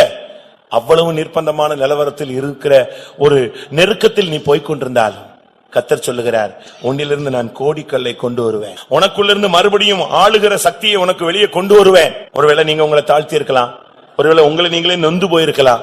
நமக்கு ஒண்ணுமே இல்ல, உலகத்திலயும் நமக்கு ஒண்ணு இல்ல, சபையிலயும் ஒண்ணும் இல்ல, ஊழியத்திலயும் ஒண்ணும் இல்ல, கிருபை இல்ல, தெய்வீகம் இல்ல, நஷ்டப்பட்டு போயிருச்சு, எல்லாம் கெட்டு போயிருச்சு. இவ்வளவு ஒரு நெருக்கமான பாதையில போய்கிட்டு இருக்கிறோம். இனி நம்ம இருக்கணுமா? இனிமேல் நம்ம வைத்து கர்த்தர் என்ன செய்ய முடியும்? ஒண்ணுமே செய்ய முடியாதே. இப்படிலாம் நீங்க எண்ணிக்கொண்டிருக்கலாம். நீங்கள் வேதத்துல படித்து பாருங்க, செத்து பள்ளத்தாக்களை தூக்கி போடப்பட்டு மாம்சம் எல்லாம் அழுகி எல்லாம் கழுகு நரிகள் சாப்பிட்டு ஒண்ணுமே மாம்சம் அந்த ஒண்ணுமே இல்லாம வெறும் எலும்பு கூடுகளாக போன ஒரு பள்ளத்தாக்குல அப்படி எலும்பு கூடுகள் நிறைந்து கிடந்த ஒண்ணுமே கிடையாது, வெறும் எலும்புதான். தலையோடு அங்க கிடக்கும், அங்க ஒரு கை கிடக்கும், இங்க ஒரு கை கிடக்கும், அங்க முழங்கை கிடக்கும், அங்க மூட்டு கிடக்கும், அங்க கால் கிடக்கும். இப்படி கிடந்த எலும்புகள் சிதறி கிடந்த ஒரு பெரிய பள்ளத்தாக்கிலே ஒரு மனிதனை கொண்டு போய் ஆவியானவர் விட்டார். அவன்கிட்ட பேச ஆரம்பித்து, நீ இந்த எலும்புகளை பார்த்து தீர்க்கதரிசனம் சொல்லணும். இவ்வளவு பேர் உயிரோடு இருக்கும்போது தீர்க்கதரிசனம் சொன்னாலே கம்முன்னு உட்கார்ந்து இருக்கிறான். இவ்வளவு பேர் உட்கார்ந்து இருக்கிற இடத்துல எல்லாம் உயிரோட தான் இருக்கும், நல்ல உயிரோட இருக்கும். டெஸ்ட் பண்ணா எல்லாருக்குமே நல்ல சுகம், தேகம், ஆரோக்கியம். இங்க ஒரு தீர்க்கதரிசனம் வந்தாலே ஜனம் அசையல, அப்படியே எங்கேயோ உட்கார்ந்த மாதிரி இருக்கு. ஆனா இவனை கொண்டு போய் எலும்புகள் உள்ள பள்ளத்தாக்குல கொண்டு போய் தீர்க்கதரிசனம் சொல்லுங்க, இது உயிரடையுமா? அவன் பார்த்தான், இது வித்தியாசமான ஒரு கோணத்துல நம்மளை கொண்டு வந்து நிப்பாட்டிட்டாருன்னு சொல்லிட்டு, இந்த பைபிள்ல பிரச்சனையான நேரத்துல எல்லாம் அவங்க யூஸ் பண்ற வார்த்தை என்ன தெரியுமா? அதை நீரே அறிவீர் அப்படிமா. பேதுருவை கேட்ட உடனே, நீ என்னை நேசிக்கிறாயா? அதை நீர் அறிவீர். ஏன்னா தெரியும், மறுதளிச்சதும் தெரியும். இப்ப போய் ஆமான்னு எப்படி சொல்றது? ஆமாண்டவரேன்னு சொல்லிட்டு அது நீர் அறிவீர்னு சொன்னான். அதே போல எலும்புகள் உள்ள பள்ளத்தாக்குல நிப்பாட்டிட்டு இவைகள் உயிரடையுமா? உடனே அவன் சொல்றான், ஆண்டவரே அது நீர் தான், உமக்கு தான் தெரியும் உயிரடையுமா என்னன்னு. சரி, அப்ப நீ தீர்க்கதரிசனம் சொல்லுங்க. தீர்க்கதரிசனம் சொல்லிட்டான். தீர்க்கதரிசனம் சொல்லி முடியும் போது ஒரு பெரிய காற்று, ஒரு பெரிய இரைச்சல். கொஞ்ச நேரத்துல பாத்தீங்கன்னு சொன்னா இந்த எலும்புகள் எல்லாம் அந்தந்த காலு கையோட போய் டக்கு டக்கு டக்குன்னு சேர்ந்துருச்சு. கொஞ்ச நேரத்துல பாத்தீங்கன்னா அடுத்து நரம்புகள் எல்லாம் வந்து பின்னி கொண்டது. அதுக்கு அடுத்து கொஞ்ச நேரத்துல பாத்தீங்கன்னா சதைகள் உண்டாயிருச்சு. அதுக்கு பிறகு பாத்தீங்கன்னா ஜீவ சுவாசம் உள்ள வந்தது. எல்லாம் எலும்பி உயிரோட நின்னுட்டாங்க. இதுல இருந்து என்ன விளங்கிக் கொள்கிறோம்? ஒண்ணுமே இல்லாவிட்டாலும் தேவனுக்கு உருவாக்கும் சக்தி ஒன்று, சிருஷ்டிப்பின் சக்தி அவரிடத்தில் இருக்கிறது. ஒருவேளை இந்த காலை வேளையில நீங்க 0 பாயிண்ட்ல இருக்கலாம், ஒண்ணுமே இல்ல, கிருபை போயிருச்சு, அபிஷேகம் போயிருச்சு, ஜீவன் போயிருச்சு, எல்லாமே நஷ்டப்பட்டுருச்சுன்னு. ஆனா உருவாக்குகிறவருடைய கையில் நீ ஒப்பு கொடுத்தால், சிருஷ்டிகருடைய கையில் உன்னை ஒப்பு கொடுத்தால், உனக்குள்ள இருந்து ஆளுகையின் சக்தியை கர்த்தர் வெளியே கொண்டு வருவார். உனக்குள்ள இருந்து ஒரு கோடிக்கல்லை கொண்டு வருவார். உனக்குள்ள இருந்து ஒரு ஜீவனுள்ள ஒரு கல்லாய் உன்னை மாற்றுவார். உனக்கு முன்பாக அந்த வல்லமைகளை மிதிக்க கூடியவனாய் கர்த்தர் உன்னை மாற்ற முடியும். கர்த்தருடைய பரிசுத்த நாமத்துக்கு மகிமை உண்டாவதாக. யோசுவாவின் புஸ்தகம் 10ஆம் அதிகாரம் 24-25 பார்க்கும் பொழுது, யோசுவா 5 ராஜாக்களை அவன் ஜெயிக்க சூழ்நிலை உண்டாகிறது. 5 ராஜாக்கள் தேவனுடைய ஜனங்களுக்கு விரோதமாக கூடிக்கொண்டு அவங்க எல்லாரும் ஆள் அனுப்பி ஒன்று செட் பண்ணி கொண்டு 5 ராஜாக்கள் புறப்பட்டு வந்து தேவனுடைய ஜனங்களுக்கு எதிராக பாளையம் இறங்கினார்கள். யோசுவா அந்த 5 ராஜாக்களையும் முறி அடித்தான். முறி அடிச்சா அவங்க ஓடி போய் ஒரு கெபில ஒளிஞ்சிட்டாங்க. இந்த 5 ராஜாக்களையும் கெபில இருந்து வெளியே கொண்டு வந்து 5 ராஜாக்களையும் வரிசையா படுக்க வச்சு யோசுவா 10:24 அவர்கள் யோசுவாவின் இடத்துக்கு கொண்டு வந்த போது யோசுவா இஸ்ரவேல் மனுஷரை எல்லாம் அழைப்பித்து தன்னோடு கூட வந்த யுத்த மனுஷரின் அதிபதிகளை நோக்கி, நீங்கள் கிட்ட வந்து உங்கள் கால்களை இந்த ராஜாக்களுடைய கழுத்துகளின் மேல் வையுங்கள் என்றான். அவர்கள் கிட்ட வந்து எல்லா யுத்த அதிபதிகளும் மொத்தமா ஆயிரக்கணக்கான யுத்த அதிபதிகள் வந்து வரிசையா கிடந்த 5 ராஜாக்கள் கழுத்துல தலைய கால வச்சாங்க, மிதிச்சாங்க. இது எதை காண்பிக்கிறது? பிரியமானவர்களே, ஒரு மனிதனுக்கு விரோதமாய் அவனுடைய சரீரத்திலேயே 5 புலன்கள் வேலை செய்யும். 5 சென்சஸ். இந்த 5 புலன்கள் பயங்கரமா வேலை செய்யுது. இந்த 5 புலன்களை அடக்கிட்டான்னா அவன் பரிசுத்தவான். மெய், வாய், கண், மூக்கு, செவி. இங்க இருக்கிறீங்க, இந்த நினைவுகள் எங்க போய்கிட்டு இருக்குன்னு தெரியாது. இப்ப அது தமிழ்ல சொல்லுவான் இல்லையா, அடிக்கடி சொல்லுவேன், மனம் ஒரு குரங்கு. மனம் ஒரு குரங்கு. இங்க இருக்கும், வீட்டுக்கு போயிடும். ஒரே தாவல வீட்டுக்கு போயிட்டு கம்பெனி போயிட்டு ஃபாரின் போயிட்டு திருப்பி வந்து அமைதியா உட்கார்ந்து அலையிலையா சொல்லும். அது ஒரு குரங்கு. அதனாலதான் இன்னைக்கு நம்ம சிலர்லாம் கட்டுப்பாடு இல்லாம போய்கிட்டு இருக்கிறாங்க. இதை கட்டுப்படுத்துறதுக்கு பரிசுத்த ஆவி. உன்னுடைய 5 புலன்களை நீ கட்டுப்படுத்தி விட்டால் நீ ஒரு ஜெயவான, ஒரு பரிசுத்தவான். யோசுவா இந்த 5 ராஜாக்களை விரட்டினான். அவர்களை ஒரு கெபில வைத்து பிடித்தான். மெக்கதா என்கிற ஒரு கெபில அவங்க போய் ஒளிஞ்சாங்க. யோசுவா 10:17 5 ராஜாக்களும் மக்கதாவில் இருக்கிற ஒரு கெபியில் ஒளிந்திருந்து அகப்பட்டார்கள் என்று யோசுவாவுக்கு அறிவிக்கப்பட்டது. இந்த 5 புலன்களை அடக்குவது எப்படி? 5 புலன்கள் பிடிபடக்கூடிய இடம் எது? நீங்க பைபிள்ல படிச்சு பாத்தீங்க, டிக்ஷனரியில பாத்தீங்கன்னா மக்கதா அப்படின்னு சொன்னா மந்தை மடங்கும் இடம், மந்தை மடக்கும் இடம், அதுதான் சபை. இந்த 5 புலன்களை நீங்க அழிக்கணும், கழுத்துல கை வைக்கணும், கால் வைக்கணும், அவைகளை மிதிக்கணும் நீங்க முயற்சி எடுத்தீங்கன்னா 5 புலன்களை அடக்கி உன்னுடைய கண்ண, மெய்னா சரீரம், கண்ணு, மூக்கு, செவி, வாய், இந்த 5ஐயும் நீ கண்ட்ரோல் பண்ணணும்னு நீங்க நினைச்சீங்கன்னா சபையில இருந்தாதான் இந்த வல்லமைகள் உன் காலுக்கு கீழே வரும். சபை ஐக்கியம், ஒரு ஆராதனை, ஒரு பரிசுத்தவான்களுடைய ஐக்கியம், இந்த உபதேசம், இந்த சத்தியம், இந்த அபிஷேகம் இதுல வரும்பொழுதுதான் ஆவியினால இந்த சரீரத்தின் செய்கைகளை நீங்கள் என்ன செய்யலாம்? அழிக்கலாம், மிதிக்கலாம். மக்கதா அப்படின்னு சொன்னா மந்தை மடக்கும் இடம். இது ஒரு சிலருக்கு தெரியாது. உன்னத பாட்டு 1ஆம் அதிகாரத்துல நீங்க பாத்தீங்கன்னு சொன்னா 7ஆம் வசனத்துல அங்க ஒரு ரூபவதி வந்து ஆண்டவரிடத்துல பேசுகிறாள். அவளுக்கு ஒரு சின்ன டவுட். ஏனண்டா அவ ஒரு அருமையான ரூபவதி, இல்லாவிட்டா மனவாட்டியாய் மாற வேண்டியவள். அவள் இருக்கிற இடம் வேற. 7ஆம் வசனத்துல, என் ஆத்தும நேசரே, உமது மந்தையை நீர் எங்கே மேய்த்து அதை மத்தியானத்திலே எங்கே மடக்குகிறீர்? எனக்கு சொல்லும். உமது தோழரின் மந்தைகள் அருகே அலைந்து திரிகிறவளை போல நான் இருக்க வேண்டியது என்ன? அப்படின்னா இங்க என்ன அர்த்தம்? உம்முடைய மந்தையை நீர் எங்கே மடக்குகிறீர்? 2 மந்தை இங்க இந்த வசனத்துல சொல்லி இருக்கிறார். ஒன்று ஆத்தும நேசருடைய மந்தை, மற்றொன்று தோழருடைய மந்தை. நம்ம எந்த மந்தையில இருக்கோம்னு பார்க்கணும். சபைகள் பல வகைப்படும். ஒன்று ஆத்துமநேசருடைய சபை, மந்தை மடங்கும் இடம். அவங்க அந்த பெண் வந்து கேட்கிறா, உம்முடைய மந்தையை நீர் எங்கே மடக்குகிறீர்? அது எனக்கு சொல்லும். நான் உண்மையான சபை தெரியாம நான் தோழரின் மந்தையில அலைந்து திரிய வேண்டியது என்ன? அங்கே போய் நான் இருந்து ஆராதிக்க வேண்டியது என்ன அப்படின்னு அவர் கேள்வி கேட்கும் போது அவர் சொல்றாரு, அதை நீ அறியாயாகில் மந்தையின் காலடிகளை பின்பற்றி போய் மேய்ப்பர்களுடைய அந்த கூடாரங்கள் அண்டையில் உன் ஆட்டுக்குட்டிகளை மேய விடு. சரியான மந்தையை பார்த்து நீங்க அந்த மந்தையில வந்து சேர்ந்தீங்கன்னா உங்களுக்கு 5 புலன்களை அடக்கக்கூடிய கிருபை, சக்தி இந்த சத்திய உபதேசத்தின் மூலமாய், இந்த அபிஷேகத்தின் மூலமாய் உங்களுக்கு கிடைக்கும். உங்களுடைய 5 புலன்களையும் அபிஷேகத்தில் நீங்க அடக்கி ஆண்டு நீங்கள் எண்ணங்களையும் சிந்தைகளையும் சிறைப்பிடிக்கிறவர்களாய் காணப்பட்டு ஜெயாளிகளாய் மாறுவீர்கள். இதுதான் அங்க நடந்த சம்பவம் இந்த 5 ராஜாக்களையும். அதனாலதான் வேதம் சொல்லுகிறது, இந்த 5 உங்களுக்கு பயங்கர போராட்டத்தை உண்டு பண்ணும். இந்த கண்ணு இருக்கே சும்மா இருக்காது, இந்த வாய் இருக்கே சும்மா இருக்காது, இந்த செவி இருக்கே சும்மா இருக்காது, இந்த மூக்கும் சும்மா இருக்காது, இந்த சரீரமும் சும்மா இருக்காது. இங்க உட்கார்ந்தா கூட ஏதாவது ஸ்மெல் அடிச்சு அப்படியே எடுத்துக்கிட்டே இருப்பான். திரும்பி பாப்பான், யாரோ சென்ட் போட்டு வந்துட்டான் போல் இருக்கு அப்படிமா. பக்கத்து வீட்டுல என்ன இருந்தாலும் இந்த மூக்கு இழுத்துரும். அடுத்து வாய் சும்மா இருக்காது. 1 மணி நேரம் நீ பேசாம இருந்தா நம்ம ஆளுங்களுக்கு அவார்டு கொடுத்தா அவ்வளவு பேரும் தோத்துருவான். ஏன்னா அவனுக்கு பேசாம இருக்க முடியாது. தூக்கத்திலே பேசிட்டு இருக்கான, அவன் எப்படி சும்மா இருக்கும்போது பேசாம இருப்பான்.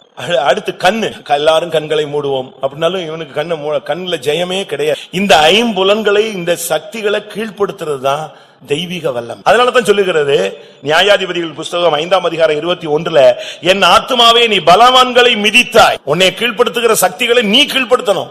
அந்த வல்லமைகளை நீ ஜெயிக்க வேண்டும். ஒரு சிலர் சொல்றாங்க இந்த மார்க் ரொம்ப கஷ்டங்க, இந்த சத்தியம் ரொம்ப டஃப், இந்த உபதேசம் ரொம்ப டஃப். மத்த இடத்துல எல்லாம் பாருங்க ரொம்ப சிம்பிளா பேசுறாங்க, ரொம்ப ஹம்பிளா பேசுறாங்க. இங்க அதிகாரத்தோட பேசுறாங்க, ரொம்ப வித்தியாசமா பேசுறாங்க, வெட்டு ஒண்ணு துண்டு ரெண்டுன்னு பேசுறாங்க. நீ போக மாட்டேன்னு சொல்லிடுறாங்க பரலோகத்துக்கு. இப்படி எல்லாம் பேச முடியுமா? பேசலாம். போக முடியாதுங்கிறத போக முடியாதுன்னு சொல்றது ஒண்ணும் தப்பே கிடையாது, அது ஒரு பாவமும் அல்ல. ஆனா இது ஒரு கடினமான உபதேசம்னு அநேகர் சொல்றாங்க, இப்படி வாழ முடியாதுன்னு அநேகர் சொல்றாங்க. யோவான் எழுதின சுவிசேஷம் 6ஆம் அதிகாரம் 60ஆம் வசனத்திலே அவருடைய சீசரில் அநேகர் இவைகளை கேட்டபோது இது கடினமான உபதேசம், இதை யார் கேட்பார்கள்? இயேசு இருக்கும் பொழுதே இந்த பேச்சு இருந்துச்சு. ஆனா பைபிள் சொல்லுது இந்த உபதேசத்துக்கு நீ கீழ்ப்படிஞ்சிட்டேன்னா எல்லா வல்லமையும் லேசா உன் காலில் வந்து மிதிபடும். ரொம்ப சிம்பிள். அப்படித்தான் பைபிள் சொல்லுது. நியாயாதிபதிகள் 20ஆம் அதிகாரம் 43ஆம் வசனத்தை நீங்க பாத்தீங்கன்னா அங்கே வேதம் சொல்லுகிறது, அவர்களை லேசாய் அவர்கள் மிதித்து போட்டார்கள். சத்துருவை மிதிக்கிறது ரொம்ப கஷ்டம் இல்ல, நீ பயப்பட வேண்டிய அவசியமும் கிடையாது. வேதம் அழகாக சொல்லுகிறது, அவர்கள் சத்துருக்களை அவர்கள் லேசாய் இப்படியே பென்யமீனரை வளைந்து கொண்டு துரத்தி கிபியாவுக்கு கிழக்கு புறமாக வருமட்டும் அவர்களை லேசாய் மிதித்து போட்டார்கள். ரொம்ப சிம்பிளா கர்த்தர் ஜெயத்தை கொடுத்துட்டார். இதுதான் நீங்க பாருங்க, சில பிள்ளைகளுக்கு சில பேப்பர் ரொம்ப டஃபா இருக்கும், மண்டையில ஏறவே ஏறாது.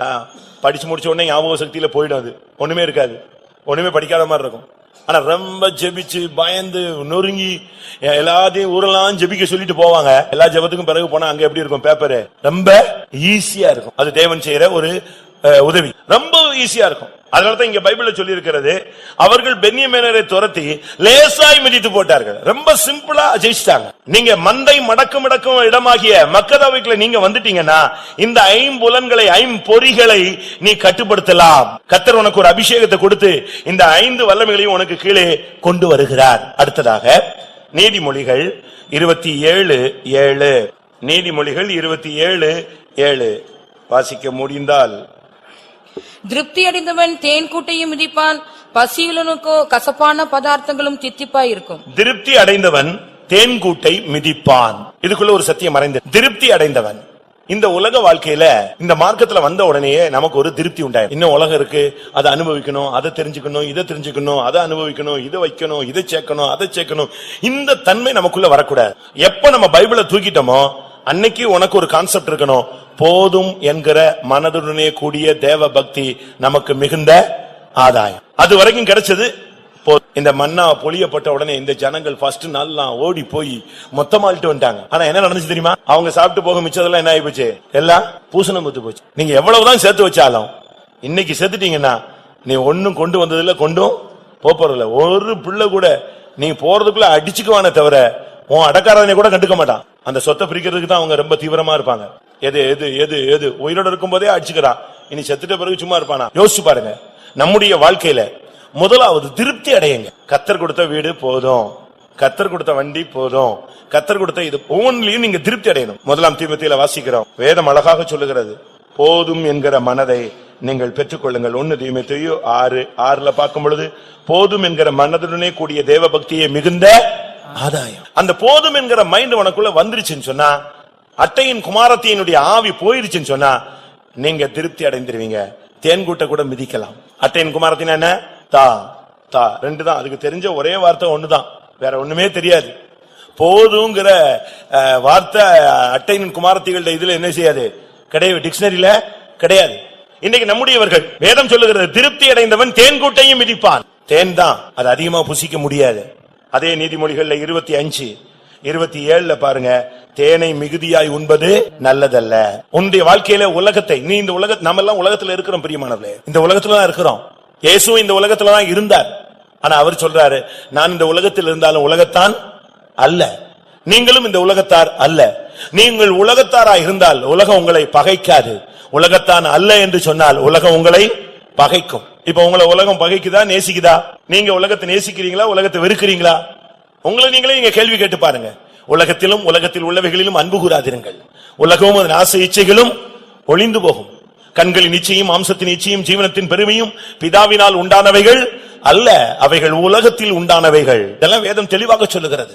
உலகத்தால் கரைபடாதபடி தன்னை காத்துக் கொள்ளுகிறதே தேவனுக்கு முன்பாக மாசில்லாத சுத்தமான பக்தி. அதனால் உலகமும் அதன் வேஷமும் கடந்து போகும், நமக்குள்ள வரக்கூடாது. உலகத்தின் உலகத்துக்கு வேஷம் நாம் தரிக்க கூடாது. உலகத்தில் நமக்கு ஒரு திருப்தி இருக்கணும். போதும், ஆண்டவர் கொடுத்தால் போதும், ஆண்டவர் கொடுத்தால் போதும். நீங்க போய் கடனை வாங்கி வட்டிக்கு வாங்கி இன்ஸ்டால்மெண்ட்ல வாங்கி லோனை கட்டி போட்டு ரோட்ல படாத பாடு படாதீங்க. போதும் என்கிற மனதுடனே கூடிய தேவ பக்தியே உங்களுக்கு மிகுந்த ஆதாயம். திருப்தி அடைங்க, கர்த்தர் கொடுத்ததுல திருப்தி அடைங்க. நீங்க தேனை மிகுதியாய் உலகத்தை மிகுதியாய் உண்பது நல்லதல்ல. அதுக்கு பிறகு சித்தப்பிரம பிடிச்ச மாதிரி உட்கார்ந்துருப்பீங்க. தேனை நீங்க பாட்டு குடிச்சிருங்க, ஒரு லிமிட்டுக்கு பிறகு எப்படி இருக்கும்? அது மயக்கம் மாதிரியும் தெரியாது, எப்படி இருக்குன்னே தெரியாது. அவ்வளவுதான். பிரதர்னா கூட உனக்கு தெளிவு, நீ முழிச்சுதான் இருப்ப, ஆனா தெளிவே இருக்கு. உலகத்துல நீங்க சிக்கிட்டீங்க, நீங்க சித்தப்பிரமை பிடித்த மாதிரிதான், பைத்தியம் மாதிரி ஆயிடும். உலகம் உலகம் உலகம் உலகம். ஏனென்றால் கண்கள் காண்கிறதுனால் திருப்தி ஆகிறதில்லை, செவிகள் கேட்கிறதுனால் திருப்தி அடைகிறதும் இல்லை. அதுக்கெல்லாம் கொடுத்துக்கிட்டே இருக்கணும், பாத்துக்கிட்டே இருக்கலாம். எத்தனை மணி நேரம் உட்கார்ந்தாலும் அதை ரசிச்சு ரசிச்சு பாப்பாங்க. ஆனால் உலக காரியங்கள்ல போதும், கர்த்தர் உனக்கு என்ன கொடுக்கிறாரோ அது போதுமானது. நீ இந்த உலகத்தில் இருந்தாலும் உலகத்தான் அல்லது போல நீங்கள் ஏதோ புசிப்புக்கு ஒரு ஆகாரம் தேவை, தங்குவதற்கு ஒரு இடம் தேவை, மரியாதைக்கு மானத்தை காப்புறதுக்கு ஒரு டிரெஸ் தேவை. இப்படி நம்முடைய வாழ்க்கையில ஒரு திருப்தியில இருந்தா நம்ம போயிட்டே இருக்கலாம். இல்லாவிட்டால் நாம் இந்த உலகத்துக்காக அலைந்து திரிந்து ஓடி உலகத்தின் மகிமையை தேடி நம்முடைய மேன்மையெல்லாம் நாம் இழந்து விடுவோம். இருக்கிறது போதும், கர்த்தர் கொடுத்தால் போதும். கர்த்தர் கொடுக்கணும்னா கொடுப்பார். தமிழ்ல சொல்லுவாங்க, கொடுக்கிற தெய்வம் கூரையை பிச்சுட்டு கொடுப்பார். உனக்கு கொடுக்கணும்னு அவர் திட்டம் போட்டார்னா அது எந்த ஒரு மனுஷனும் என்ன செய்ய முடியாது. தேவன் நினைத்தது தடைபடாது. அவர் செய்ய நினைத்தது நிச்சயமா செய்வார். உன்னை ஆசீர்வதிக்கணும், உன்னை உயர்த்தணும் அப்படின்னு அவர் பிளான்ல இருந்துச்சுன்னா அந்தந்த நேரத்துல கரெக்டா கொண்டு போவார். நீ சும்மா இருந்தா போதுமானது, நீ மௌனமா இருந்தால் போதுமானது. வனாந்தரத்துல ஆடு மேய்ச்சிக்கிட்டு இருந்தவனை ராஜாவா தேவனுக்கு மாத்த முடியும்னா, அடிமையானவனை ராஜாவாக தேசத்துல 3வது அதிகாரியாக மாற்ற முடியுமானால், சிறைச்சாலையில் கிடந்த யோசேப்பை சிங்காசனத்துக்கு தேவனுக்கு கொண்டு வர முடியுமானால், வாயில் காக்கிறவனை ராஜ்யத்துல 2வது ஸ்தானத்துக்கு தேவனுக்கு கொண்டு வர முடியும்னா, உன்னையும் அவருக்கு உயர்த்த முடியும், கொண்டு வர முடியும், ஐஸ்வர்யனாய் மாற்ற முடியும், உன் தலையை உயர்த்தவும் தேவனுக்கு முடியும். அதனால திருப்தி அடைந்து உலகத்தை மிதிங்க. உலக ஆடம்பரங்களை தூக்கி தலையில வச்சுக்காதீங்க. டிரெஸ்ல ஆடம்பரத்தை கொண்டு வராதீங்க, அழகுபடுத்தாதீங்க, மேன்மைப்படுத்த வேண்டாம். அழகும் வீண், சௌந்தரியம் வஞ்சனை உள்ளது. நீங்க இந்த உலகத்தில் உள்ள எந்த காரியத்தையும் நீங்க உங்களுக்குள்ள வைத்துக் கொள்ள வேண்டியது அவசியம் இல்ல. உலக காரியங்கள்ல கர்த்தர் கொடுத்தது போதும் என்கிற ஒரு திருப்தி தன்மைக்கு நீங்கள் வாருங்கள். சங்கீதம் 91:13, 91ஆம் சங்கீதம் 13ஆம் வசனம். சிங்கத்தின் மேலும் விரியன் பாம்பின் மேலும் நீ நடந்து பாலசிங்கத்தையும் வலுசர்ப்பத்தையும் மிதித்து போடுவாய். அடுத்து லூக்கா எழுதின சுவிசேஷம் 10ஆம் அதிகாரம் 19ஆம் வசனம். லூக்கா 10ஆம் அதிகாரம் 19ஆம் வசனம். இதோ சர்ப்பங்களையும் தேள்களையும் மிதிக்கவும் சத்துருனுடைய சகல வல்லமையும் மேற்கொள்ளவும் உங்களுக்கு அதிகாரம் கொடுக்கிறேன், ஒன்றும் உங்களை சேதப்படுத்த மாட்டாது. இங்கே சர்ப்பம், சிங்கம், தேள் என்ற 3 சக்திகளை சொல்லி இருக்கிறார். பழைய ஏற்பாட்டிலும் சரி புதிய ஏற்பாட்டிலும் சரி, மிதிப்பது என்பது நம்மளுக்கு தேவன் கொடுத்த வாக்கு தத்தம். சர்ப்பங்களையும் தேள்களையும் மிதிப்பீர்கள், சிங்கத்தையும் வலு சர்ப்பத்தையும் நீ மிதித்து போடுவாய். இது பழைய ஏற்பாட்டில் சொல்லப்பட்டது. அடுத்து புதிய ஏற்பாட்டில் சர்ப்பங்களையும் தேள்களையும் மிதிக்க நான் உங்களுக்கு அதிகாரம் கொடுக்கிறேன், ஒன்று உங்களை சேதப்படுத்த மாட்டாது. இன்றைக்கு எத்தனை பேர் தைரியமாய் நீங்கள் சத்ருவின் வல்லமைகளை மிதிக்க போறீங்க, அதை கொல்ல போறீங்க? இன்னைக்கு நம்மள ஒரு சிலர்லாம் அபிஷேகம் பெற்றோம், வல்லமை பெற்றோம், ரொம்ப கேர்லெஸ்ஸா இருந்து சத்ருவை ஜெயிக்கிறதுக்கு அப்படியே தடுமாறுறாங்க. கர்த்தர் கொண்டு வந்து நம்ம முன்னால அவன் தலையை நசுக்கி நமக்கு முன்னால போட்டா கூட நம்மள அநேகருக்கு தைரியம் வரல. பிசாசு துரத்துறாங்கன்னா ஓடி போயிடறான், பாதி பேர் ஓடிடுறான். அப்படி இருக்க கூடாது. வியாதியை கண்டு பயப்படக்கூடாது, மரணத்தை கண்டு பயப்படக்கூடாது. விசுவாசத்துல நீங்கள் போராடணும். செபுலோனும் நப்தலியும் போர்க்களத்து முனையிலே மரணத்துக்கு துணிந்து நின்றார்கள். ஒரு விசை ஒப்புவிக்கப்பட்ட விசுவாசத்திற்காக நீங்கள் தைரியமாய் போராட வேண்டும் என்று எழுதி உணர்த்துவது எனக்கு அவசியமாய் கண்டது. நியாயாதிபதிகள் 8ஆம் அதிகாரத்துல கிதியோன் தன்னுடைய மூத்த குமாரனாகிய எத்தேரை கூப்பிட்டு ஒரு சத்துருவை ஒருவனை பிடிச்சு வச்சிருக்கான், ஒரு ராஜாவை பிடிச்சு வச்சிருக்கிறான். அவனை பிடிச்சு முன்னால நிப்பாட்டிட்டு இவனை கூப்பிட்டு சொல்றான், தன் மூத்த குமாரனாகிய 8ஆம் அதிகாரம் 20ஆம் வசனத்துல தன் மூத்த குமாரனாகிய எத்தேரை நோக்கி, நீ எழுந்து இவர்களை வெட்டி போடு. சேபா சல்முனான்னு 2 ராஜாக்கள் நிக்கிறாங்க, 2 சத்துருக்களை பிடிச்சு வச்சிருக்கிறான். பிடிச்சிட்டு கிதியோன் சொல்றான், தன்னுடைய பையனை கூப்பிட்டு மூத்த குமாரனை கூப்பிட்டு சொல்றான், வெட்டு 2 பேரையும். அவன் நான் வெட்டணுமா? நான் வெட்ட மாட்டேன். இதுதான் பாதி பேரு பைபிளை கையில வச்சுக்கிட்டு பைபிளுக்கு ஏற்ற ஒரு அதிகாரமும் வல்லமை இல்லாம ஜீவிக்கிற ஒரு வாழ்க்கை. எத்தேரை கூப்பிட்டு சொல்றான், நீ எழுந்து இவனை வெட்டு, இவர்களை வெட்டி போடுன்னு. அவன் பயந்து தன் பட்டயத்தை உருவாதிருந்தான். அப்ப சத்துருக்களை சொல்றாங்க, மனுஷன் எப்படியோ அவன் பலன் அவ்வளவுதான் இருக்கும், நீங்களே எங்களை வெட்டி கொண்டுருங்க. எப்படி இருக்கும் பாத்தீங்களா? சத்துரு சொல்றான், நீங்களே வெட்டிருங்க, நாங்க உங்க கையிலே சாகுறோம். அவன் ஒரு பயந்தாங்குழி, அவன் கையில சாகுறதுக்கு எங்களுக்கு விருப்பம் இல்லை. ஏன்னா அவன் ஒரு கிதியோனுக்கு பையனா இருக்கிறான், ஒரு விசுவாசிக்கு பையனா இருக்கிறான், விசுவாசியா இல்ல. விசுவாசிக்கு பிள்ளையா இருக்கிறான், பரிசுத்தவானா இல்ல. விசுவாசிக்கு பிள்ளையா இருக்கிறான், தெய்வீகம் இல்ல. பாஸ்டர் ஜோயல் அவர்கள் அடிக்கடி கேட்பார்கள், உனக்கு பின்பு உன்னுடைய சந்ததி இந்த விசுவாசத்தில் நிற்குமான். அவர் கேட்ட நேரத்துல பாதி விசுவாசிகள் கையை உயர்த்தல, ஏன்னா அவங்க பிள்ளைங்க அவங்க கண்ட்ரோல்ல இல்ல. எத்தேரை கூப்பிட்டு கிதியோன் சொல்றான், வெட்டு, நான் 2 சத்துருக்களை பிடிச்சு வச்சிருக்கிறேன், வெட்டுன்னு சொல்றான். அவன் பயந்து பட்டயத்தை உருவால, பட்டயத்தை திருப்பி இடுப்புல தொங்க விட்டுக்கிட்டு அழகுக்காக வச்சிருக்கிற. அபிஷேகம் எதுக்காக கொடுக்கப்பட்டிருக்கிறது? அதிகாரம் எதற்காக கொடுக்கப்பட்டிருக்கிறது? வேதம் எதற்காக உன் கையில கொடுக்கப்பட்டிருக்கிறது? வாக்குத்தத்தம் எதற்காக உனக்கு கொடுக்கப்பட்டது? உனக்குள்ள இருக்கிற அபிஷேகத்தை எடுத்து சிங்கத்தை மிதி, வலுசர்ப்பத்தை மிதிப்பாயாக, தேள்களை மிதிப்பாயாக. தேள்கள்னு சொன்னா வேதனை. வெளிப்படுத்தல் 9:5 பார்த்தா தேள்கள் கொட்டும் வேதனைன்னு சொல்லியிருக்கு. பயங்கரமான வேதனை. இந்த விசுவாச மார்க்கத்துல வரும் பொழுது பல வேதனையின் போராட்டங்கள் உண்டு. நீ அதை மிதிக்கணும், வல்லமைகளை நீ மிதிக்க வேண்டியது. வேதனைகளை ஜெயிக்கணும், சகிக்கணும். இந்த வல்லமைகள் எல்லாம் மிதிக்கிறதா நம்முடைய ஊழி. சர்ப்பம் இல்லாவிட்டால் சிங்கம் எதுனாலும் வரட்டுமே பிரியமானவர்களே, செய்வனையானாலும் பிசாசானாலும் சர்ப்பமானாலும் எதுவா இருந்தாலும் சரி, இயேசுவின் நாமத்துல அந்த வல்லமையை மிதிக்கணும். முன்னாலேயே அது துண்டாடப்படணும், அப்பமே அது அக்னியில சுட்டெரிச்சு சாம்பலா போகணும். இன்றைக்கு கர்த்தர் உனக்கு ஒரு அதிகாரத்தை கொடுக்கிறார்.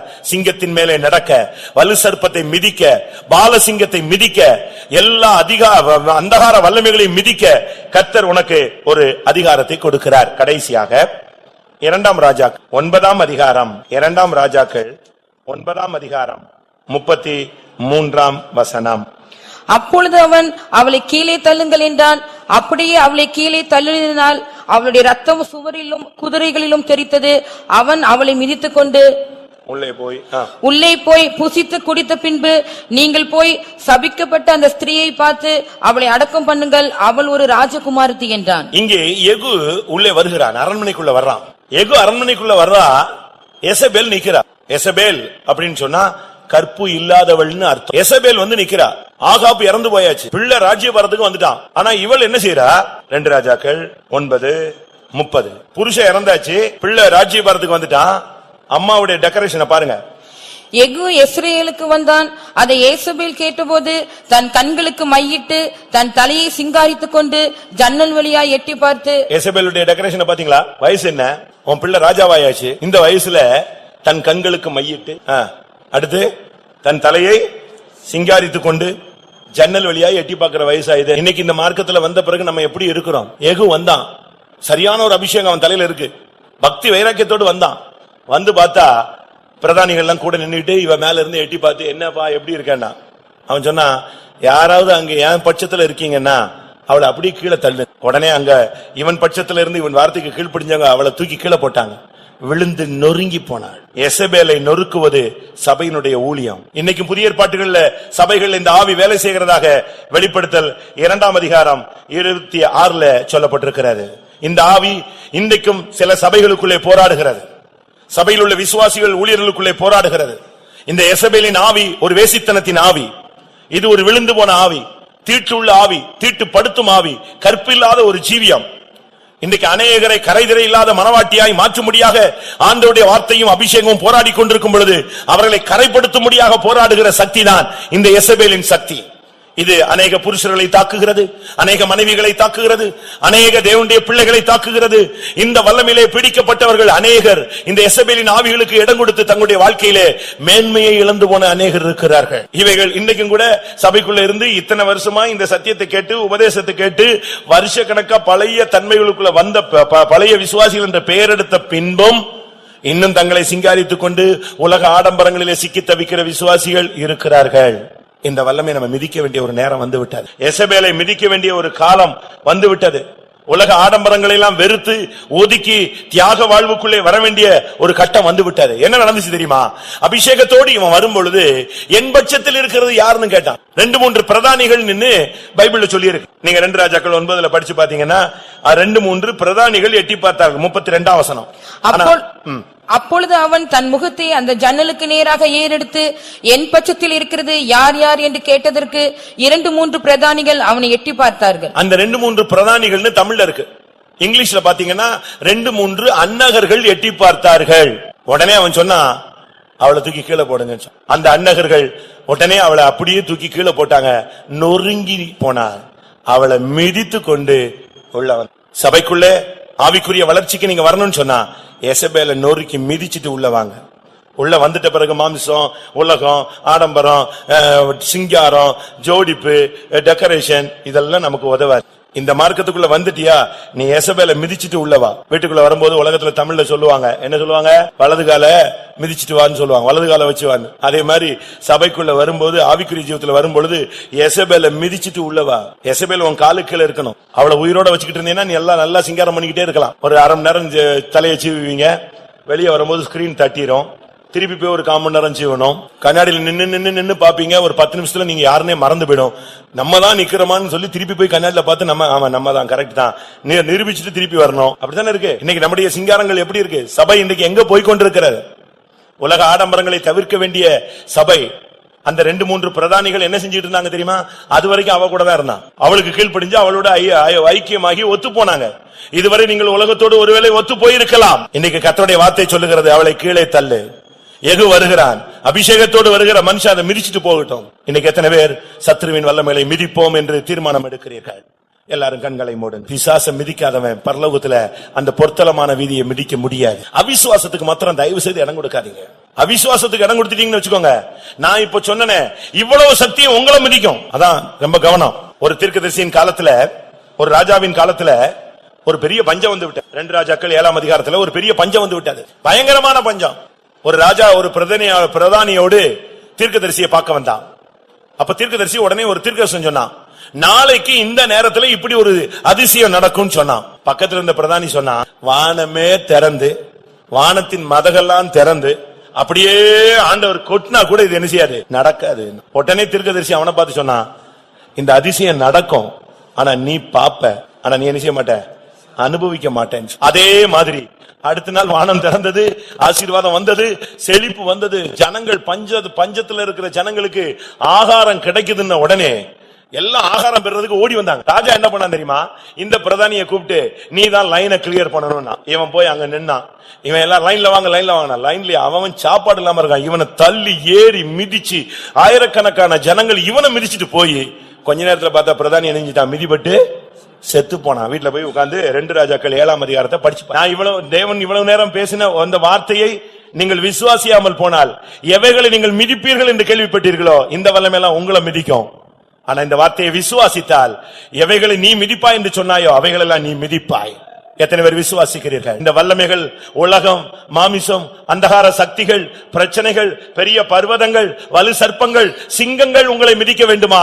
இல்லாவிட்டால் எல்லாவற்றையும் நீங்கள் மிதித்து பதறுக்கோப்பாக மாற்றப் போகிறீர்களா? இந்த உலகத்திலே நான் சொன்ன இந்த வல்லமைகள் எல்லாம் நீங்கள் மிதித்தால் பரலோகத்திலே கால் வைப்பீர். ஜெயங்கொள்ளுகிறவர்கள் அங்கே என்னுடைய சமூகத்தில் நிற்க உலாவ நான் அவர்களுக்கு இடம் கொடு. எத்தனை பேர் உங்களை ஒப்பு கொடுக்கிறீர்கள்? பிரியமான உம்முடைய நாமத்திலே எங்களுடைய சத்துருக்களை நாங்கள் மிதிப்போம். எத்தனை பேருக்கு அந்த அபிஷேகம் இருக்கு? சத்துருவின் சகல வல்லமைகளை மேற்கொள்ள உங்களுக்கு அதிகாரம் கொடுத்திருக்கிறாரே. உன் தேவன் எங்கே என்று கேட்பதை குறித்து நீ கவலைப்படாத. அந்த வல்லமைகளை எல்லாம் கர்த்தர் மிதிக்க போகிறார். உனக்கு முன்பாக நிற்கிற பர்வதங்களை கண்டு, மலைகளை கண்டு பயப்படாத. இன்றைக்கு அபிஷேகத்தினாலே உன்னை ஒரு எந்திரமாய் மாற்றி அந்த வல்லமைகளை நீ மிதிக்க போகிறாய். உனக்கு தெரியுமா, நீ ரட்சிக்கப்பட்ட தேவனுடைய ஜனம். ஆமென். இயேசுவின் இரத்தத்தினால் மீட்கப்பட்டவன். உனக்கு முன்பாக ஒருவனை நிற்க முடியாது.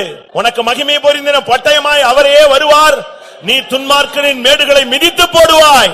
எண்ணங்கள், நினைவுகள், பார்வைகள், சிந்தையில் ஜெயமற்று போராடி கொண்டிருக்கிற தேவனுடைய பிள்ளையே, உன்னுடைய ஐம்புலன்களையும் அடக்கக்கூடிய ஒரு அபிஷேகம், அவைகளின் கழுத்துகளிலே காலை வைக்கக்கூடிய அபிஷேகத்தை கர்த்தர் உனக்கு தருகிறார். உன் சரீரத்தின் செய்கைகளை பரிசுத்த ஆவியினால் அழிக்க, மிதிக்க கர்த்தர் உன்னை நிரப்புகிறார். மந்தை மடங்கும் இடமாகிய சபைக்குள் நீ வந்துவிட்டபடினால் இந்த வல்லமைகள் நிச்சயமாய் உனக்குள்ளே மிதிக்கப்பட்டு போகும். உலகத்தை மிதியுங்கள். திருப்தி அடைந்தவன் தேன்கூட்டையும் மிதிப்பான். உலகத்தை அனுபவிக்க வேண்டாம். அவைகள் ஒன்று நமக்கு தகுதியாய் இராது. நாம் உலகத்தார் அல்ல.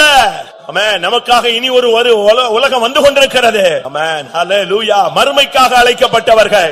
சர்ப்பங்களையும் தேள்களையும் மிதிப்பீர்கள். சிங்கத்தையும் பால சிங்கத்தையும் மிதிப்பீர்கள். சர்ப்பத்தையும் வலு சர்ப்பத்தையும் மிதிப்பீர்கள். கொஞ்ச நேரம் ஆவியானவருக்கு இடம் கொடுங்க. எல்லாம் உங்களுக்கு பாதங்களுடைய கீழுக்கு வந்துவிடும். எசபேலின் வல்லமையை மிதியுங்கள். ஆடம்பரங்களை மிதியுங்கள். வேசித்தனத்தின் ஆவியை கீழ்ப்படுத்துங்கள். குடும்ப உறவின் புனிதத்தை கெடுக்கும் ஆவியை அழியுங்கள். பரிசுத்தத்துக்கு விரோதமான வல்லமையை மிதியுங்கள். எசபேலை மிதித்தவன் சிங்காசனத்தில் உட்காருவான், எசபேலை மிதித்தவன் விருந்து உண்பான். ஹல்லேலூயா. கர்த்தர் நிச்சயமாய் இந்த வசனத்தின் அடிப்படையிலே, இந்த வசனத்தின் உள்ளே இருக்கிற சாரமாகிய ஜீவனை, அந்த வல்லமையை எனக்கு தருவாரானால் நிச்சயம் நான் சகல வல்லமையையும் நாங்கள் எல்லாரும் மிதிப்போம் என்று சொல்லுகிற கரங்களை உயர்த்துங்கள். கர்த்தருடைய வசனம் வெறுமையாய் திரும்பாது, அது அனுப்பின காரியம் செய்துதான் திரும்பும். நீ எசபேலை மிதிப்பாய், பயப்படாதே. ஆமென். நீ சிங்கத்தை மிதிப்பாய், பெரிய பர்வதங்களை மிதிப்பாய், ஐம்புலன்களை, 5 ராஜாக்களை மிதிப்பாய். தீபா நியாங்கரா ஷபாலா கத்துராபானியா. ஹல்லேலூயா. துன்மார்க்கரை நீ மிதிப்பாய், இந்த உலகத்தை நீ மிதித்து ஜெயிப்பாய். ஏனென்றால் உனக்குள் இருக்கிறவர் பெரியவர். ஹல்லேலூயா, ஹல்லேலூயா. ஆமென்.